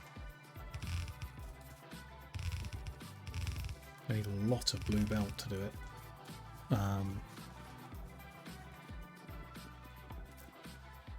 Which blue belt needs red belt plus lubricant and even more gear wheels. Okay. I'd like to get a head start on it, but it feels like... Well, we can lay some things out, some things. It would go a lot quicker when the researching is all done. Because I can tear these machines out and just create things we want, things I want.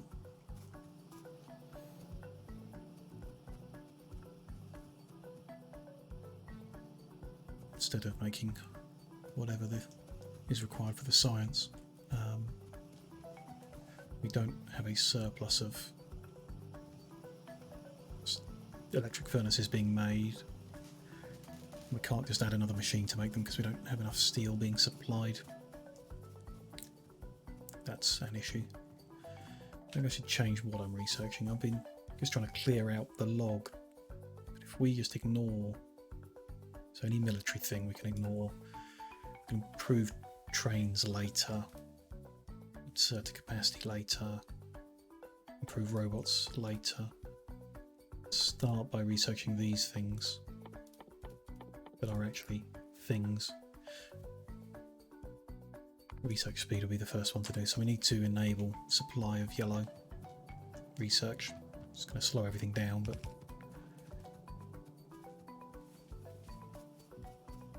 progress will unlock everything that is single research, so get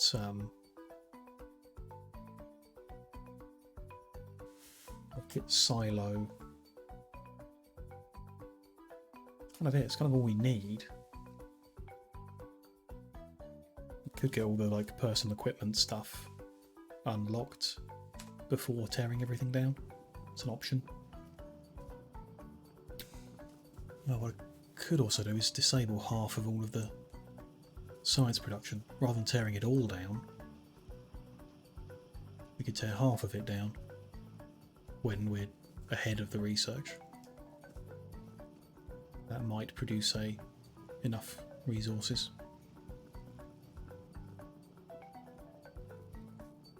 To make the rest of what I want. So let's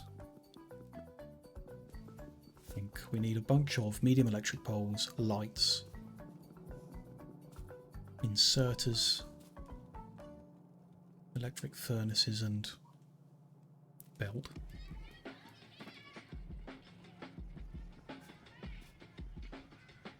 None of which we can really, we can make a bunch of lights. Even that uses copper, which we're not got a huge amount of. Sure.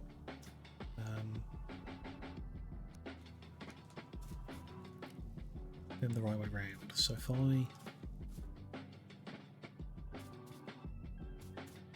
get to take a blueprint of it all.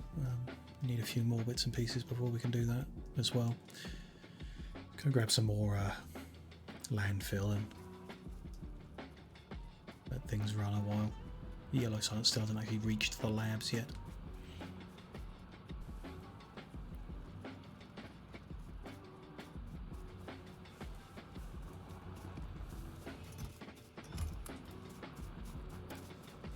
We'll have to finish filling that pond in.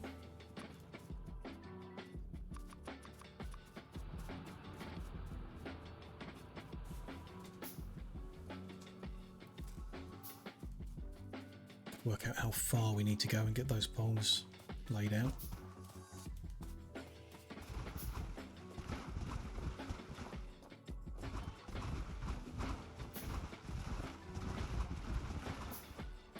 We had 24 squares before. It's with 3 in every block. If we're fitting 2 in every block, we'll need 36. So we just need to add another 12 blocks. Chop all the trees out of the way first. We got a nice backlog of grenades that I can use to take any forests out of the way when we actually get going on it.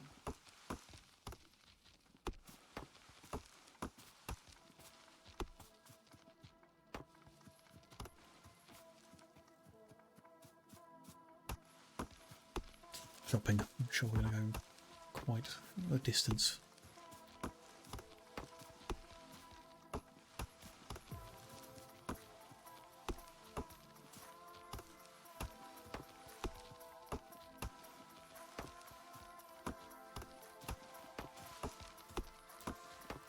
For now, so we can't build further into that. Unless I think I've got some leftover landfill, so we might be able to. Let's start. So that'll create one more. That's 2. The fitting 5, 6, 7, 8, 9, 10. That's the 12th, I think. That is very good. We'll need to fill this bit off, if that's right. We will need to fill a bit in because we need to get the belts that feed it running behind it. We've got 4 cells with 4 rows each. Need 16 belts running along the top. Then whatever train lines we need. I think it would be good to put the station on the right hand side. So I need some gaps for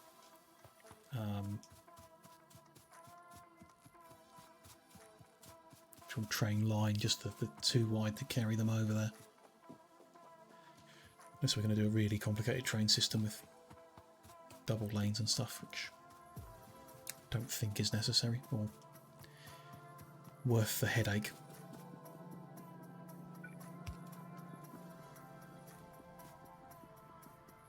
Kind of train layout that we've got so far, this 1 up, 1 down, I think is fine. We just probably, instead of 1 locomotive and 2 carriages, I'd do one that's 2 locomotives and 4 carriages.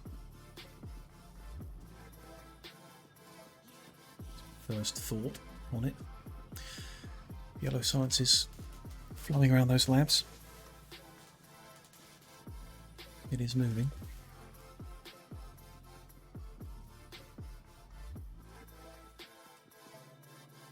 Let's make the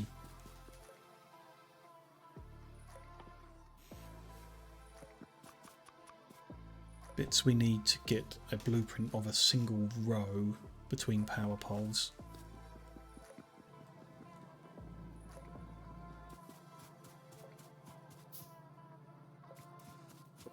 Do it without the belts in, add those later.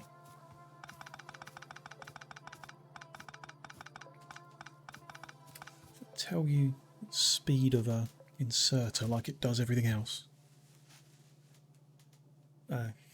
Rotation speed 302 degrees a second, that doesn't.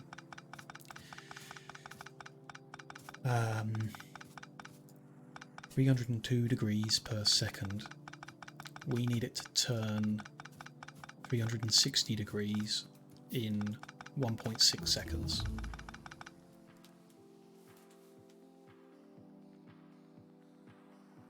So the last of that, what do we need to get silo? Need rocket control, let's do that next. So if you're doing 300 degrees in, or 302 degrees in a second, and you're doing 480 degrees in 1.6 seconds. So the regular inserter is fast enough for what we're doing. I guess the only issue would be, can it grab off of a blue belt before the item zips past? Which doesn't particularly matter. It would just mean the machine at the end of the run will pick up the first item instead of the one at the start of the run. Just don't think that really matters.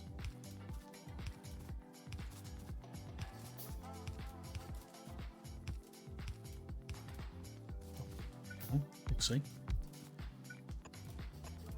I think regular inserters are fast enough. Can I blueprint with a ghost? This is... Do I want to change the lighting?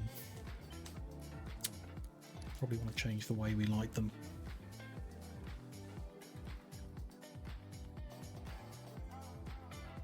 So that it's a bit symmetrical. I'll put those in like that, personally. So yeah, can I blueprint that? No, it doesn't give it to me. Need to wait for the last two to be crafted.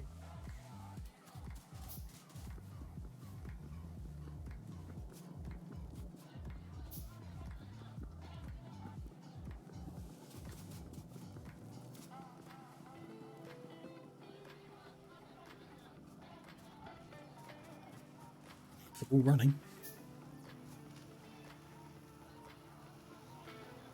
That's interesting in itself. We're not producing 1 science per second. That's what we've built. We're built to do 1 science per second of every colour. We know we're not producing that much of the yellow one, but we're still running, whatever that is, 20 labs? Yeah, 20 labs all running full speed. So even if we were doing 1 science per second, we'd need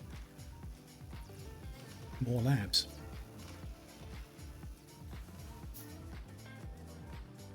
It's interesting to see.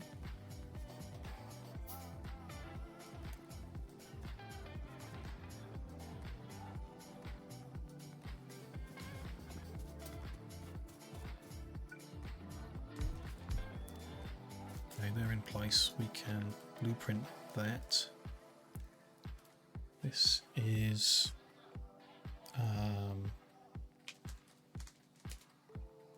brick smelting row.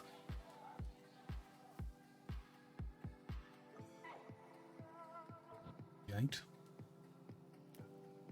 Then what's the button to put it in the box? Click. There we go. It's in the book. Okay, we've got rocket control unit unlocked. Guess we have to manufacture a bunch of those in order to get a rocket launched.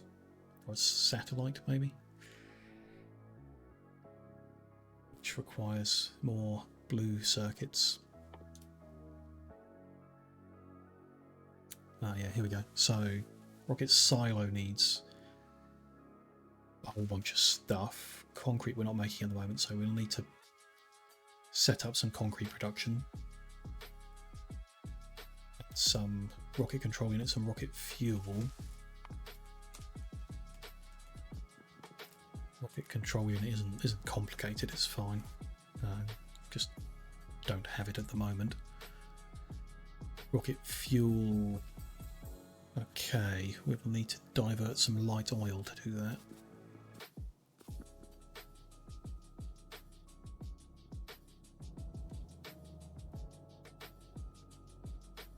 Does it wait? Could wait. We could finish all of the research, tear everything down, redo our smelting cells, rebuild everything, then launch the rocket. Rebuild everything, including rocket manufacturing. Kind of like that idea as a pathway forward. We've only really got a few more things to research that it's worth doing now. Rocket silo.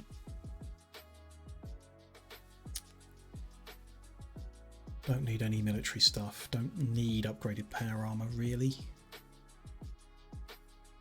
Between now and rebuilding everything. Don't think so.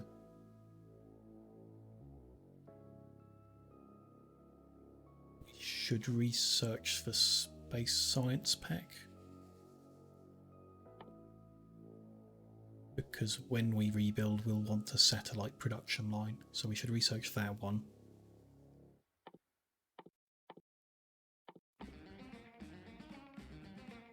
Research all of the mining productivity that doesn't require the white research.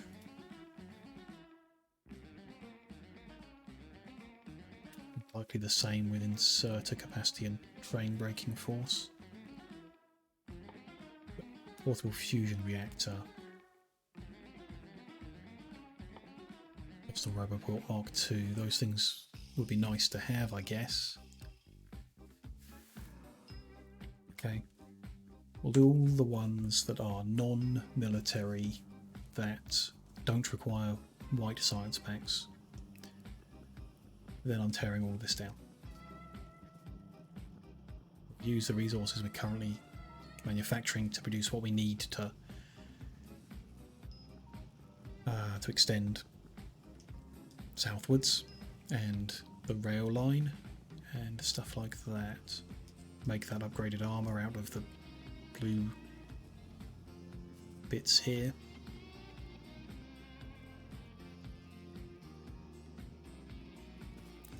It's power. Yeah, still no issue on power. That's good. I guess 1 science per second isn't really that high. I've seen a few people streaming recently who are aiming for like 1,000 or 2,000 per minute. We're doing 60 per minute. That's a long ways off.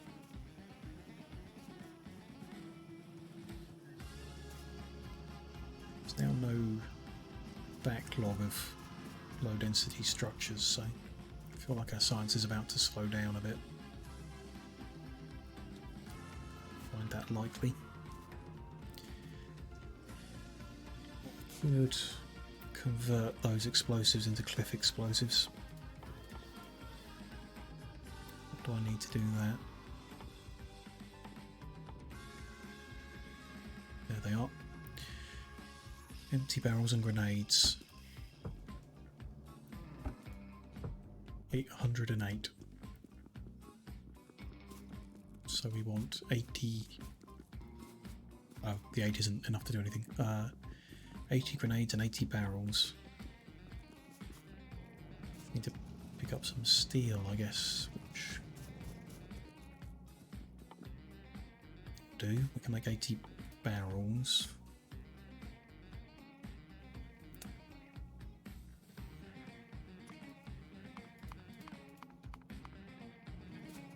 There we go, and pick up 80 grenades. Should have a backlog of them somewhere. Yeah, there we go.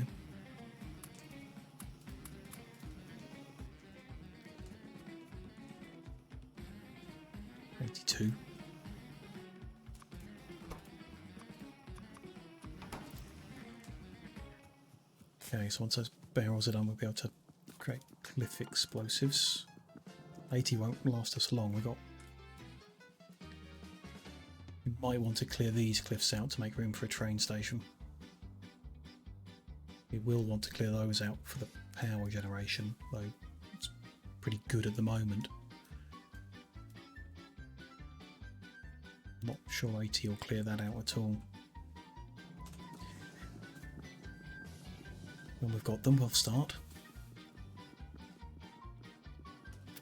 These explosives up.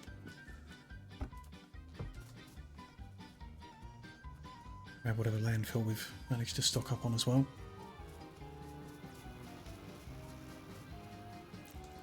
That's the research. So the rocket silo is going to require 1,000 of everything. 60 seconds each.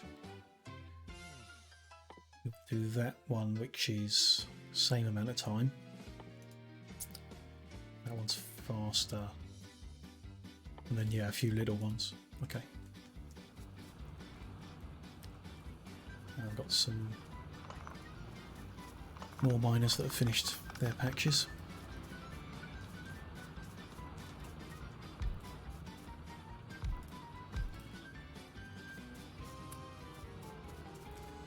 $400 landfill, not much.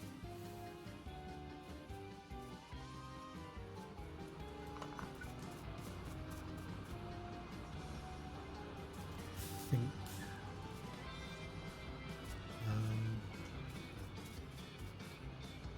there's a tiny bit of copper there we want to pick up.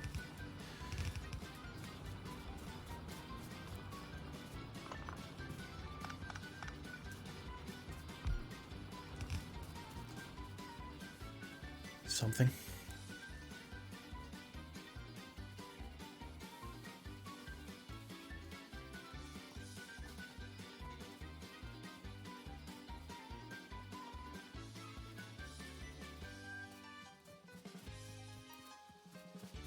So we said 4 cells taking 4 full lines each. We need to run 16 belts down the end here.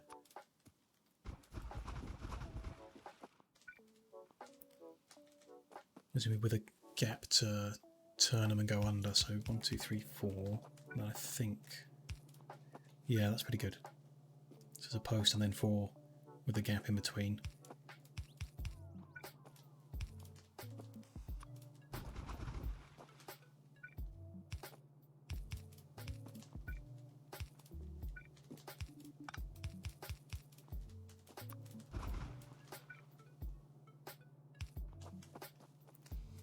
That'll be 16 belts of stuff coming in to be smelted. Then space for a railway line.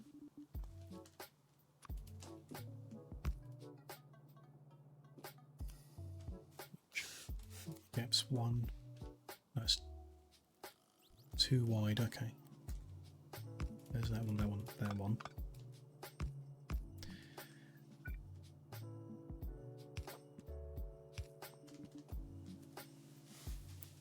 It's okay.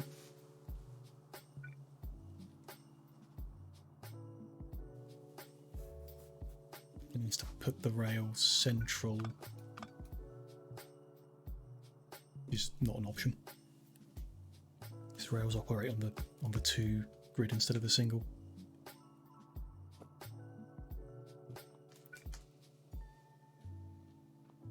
The single grid between these is the same. 6 singles.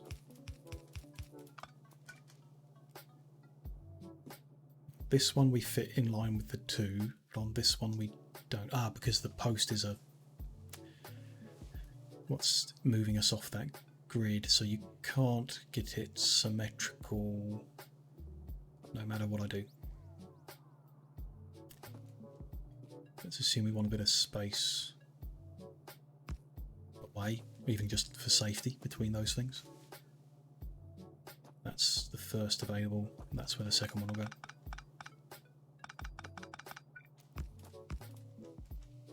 They'll be like that, and then I want a similar little bit of space room on the other side to run around if needed. Let's say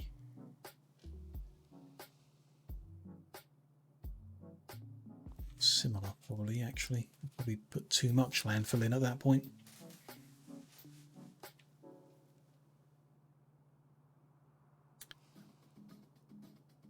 It's the rail line, that's that post, that's the equivalent on this side, one away and then there, so yeah.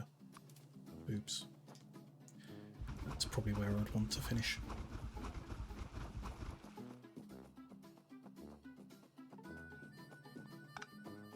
Never mind.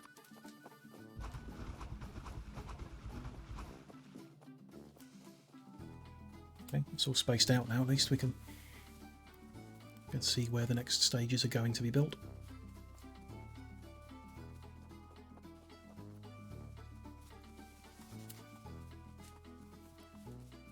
Hard to tell if research has slowed down or it's just because we're doing a slow research that it's taking so long.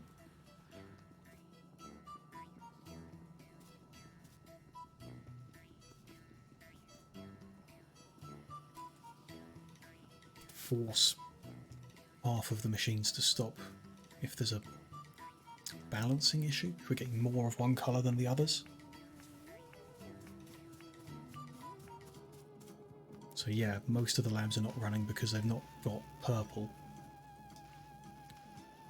Why have we not got purple? Probably because we don't have enough steel. Why don't we have enough steel? Because we're pulling a lot of it away to make engines? No, engines have got plenty of steel. Low density have got plenty of steel, they're just missing copper. Steel here is backlogged all the way.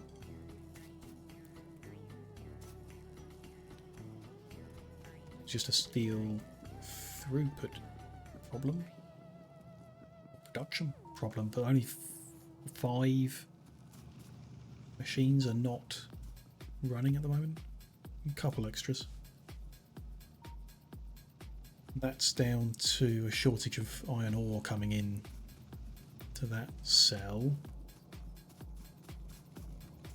I believe is not something we can improve. Other bringing iron ore in from a different location, yeah. Maybe one more we can put there. Why not?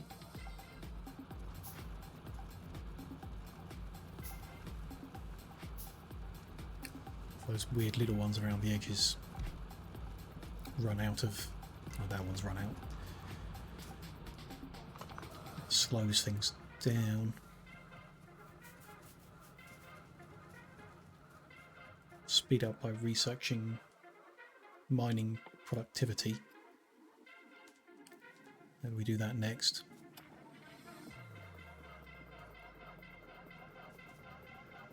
If the steel heading into the yellow science production is backlogged, then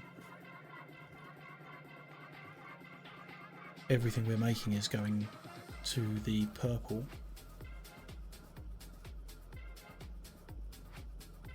It's been taken by the blue production first, I see.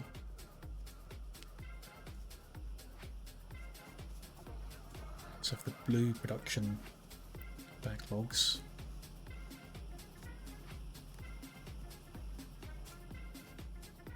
need a big tail of them, so if we here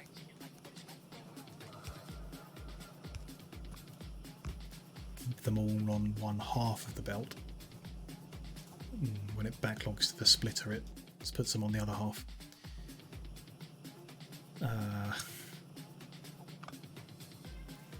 We do a really silly underground fiddle.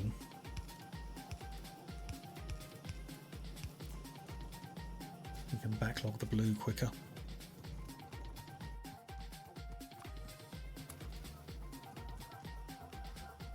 Which, to be fair, I ought to have done that all along, thinking about it. I don't want a belt full of science packs. They're useless on a belt. Can't reuse them anywhere else. If we kept them on half belts, that'll be less of wastage.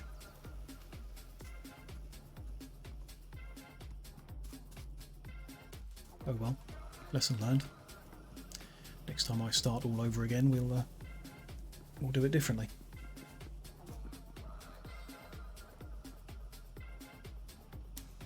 In fact, if I am forcing all those onto that side, I can put the yellows on. No, because of how I'm joining the belts out the labs themselves, I can't put the yellows on over here instead of sending them all the way up and round. No big deal.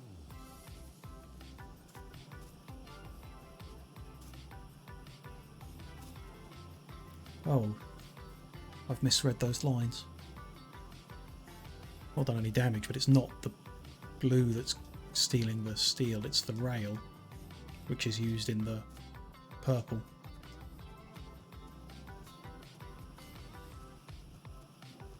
never mind. There's nothing to be done for that.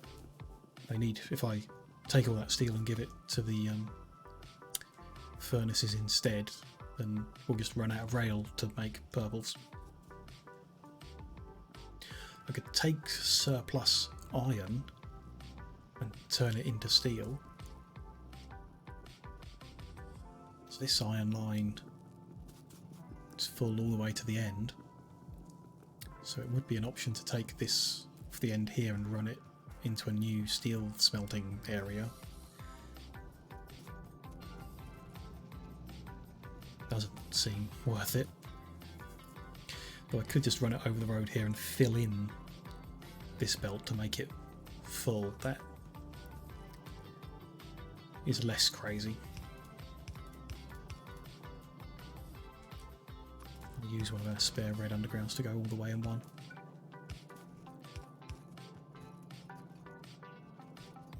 To go send these underground. That needs to be red.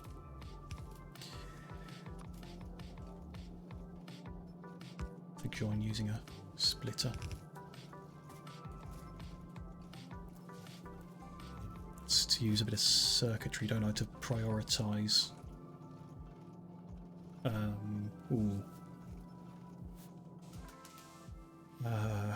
We need another arithmetic. No, combo decider combinator.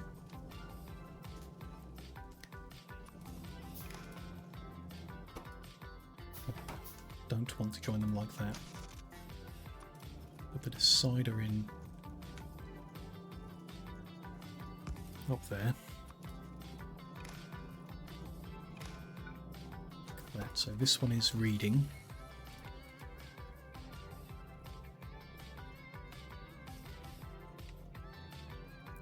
I'm getting somewhere between 5 and 7. This one is enable disabled if the green signal is gives you the go, and then the decider is going to say if you see iron plates are less than 7, output the green signal.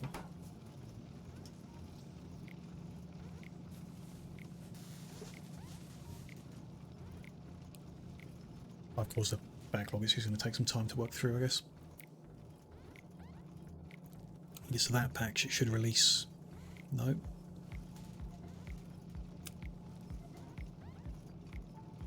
It's getting readings. Ah.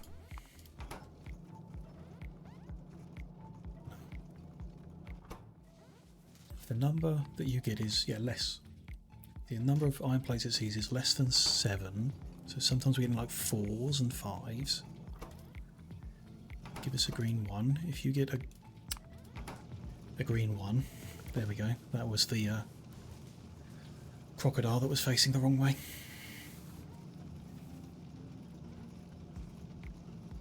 It's still causing it to backlog. Wouldn't be.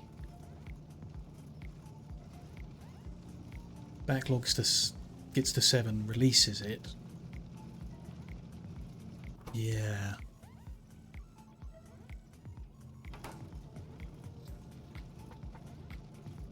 Gets to 7, it stops and lets it through.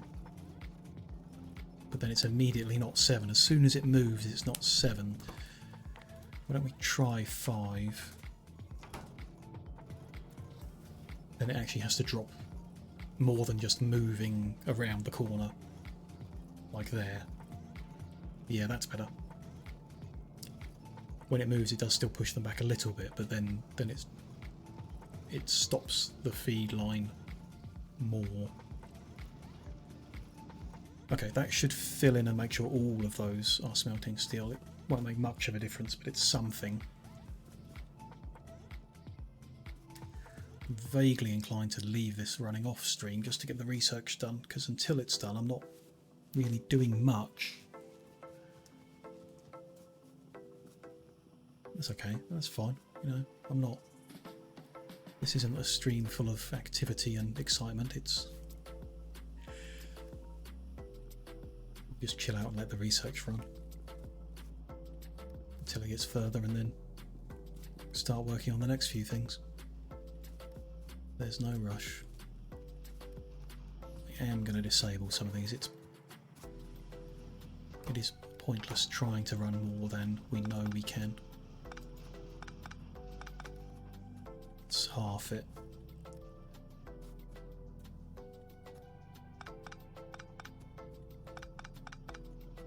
Stop kind of putting these resources away, spreading them out when we could be using them.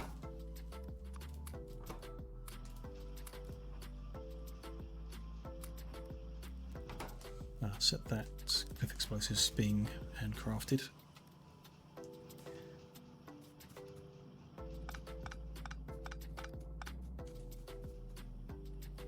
You're halving arts. Actually, a thought. I still didn't convert the other ones over to blue machines. So we've got 14 machines operating at 3/4 speed. We actually just wanted to operate at half speed. We want 2/3 of 14. We could just run 10 machines. That would actually be the same speed as everyone else.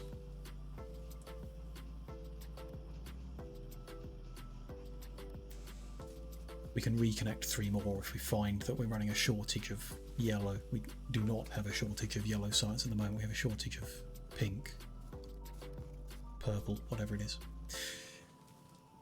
In any case, that's more than enough head scratching and confusing myself for one day. Let me keep this factory safe.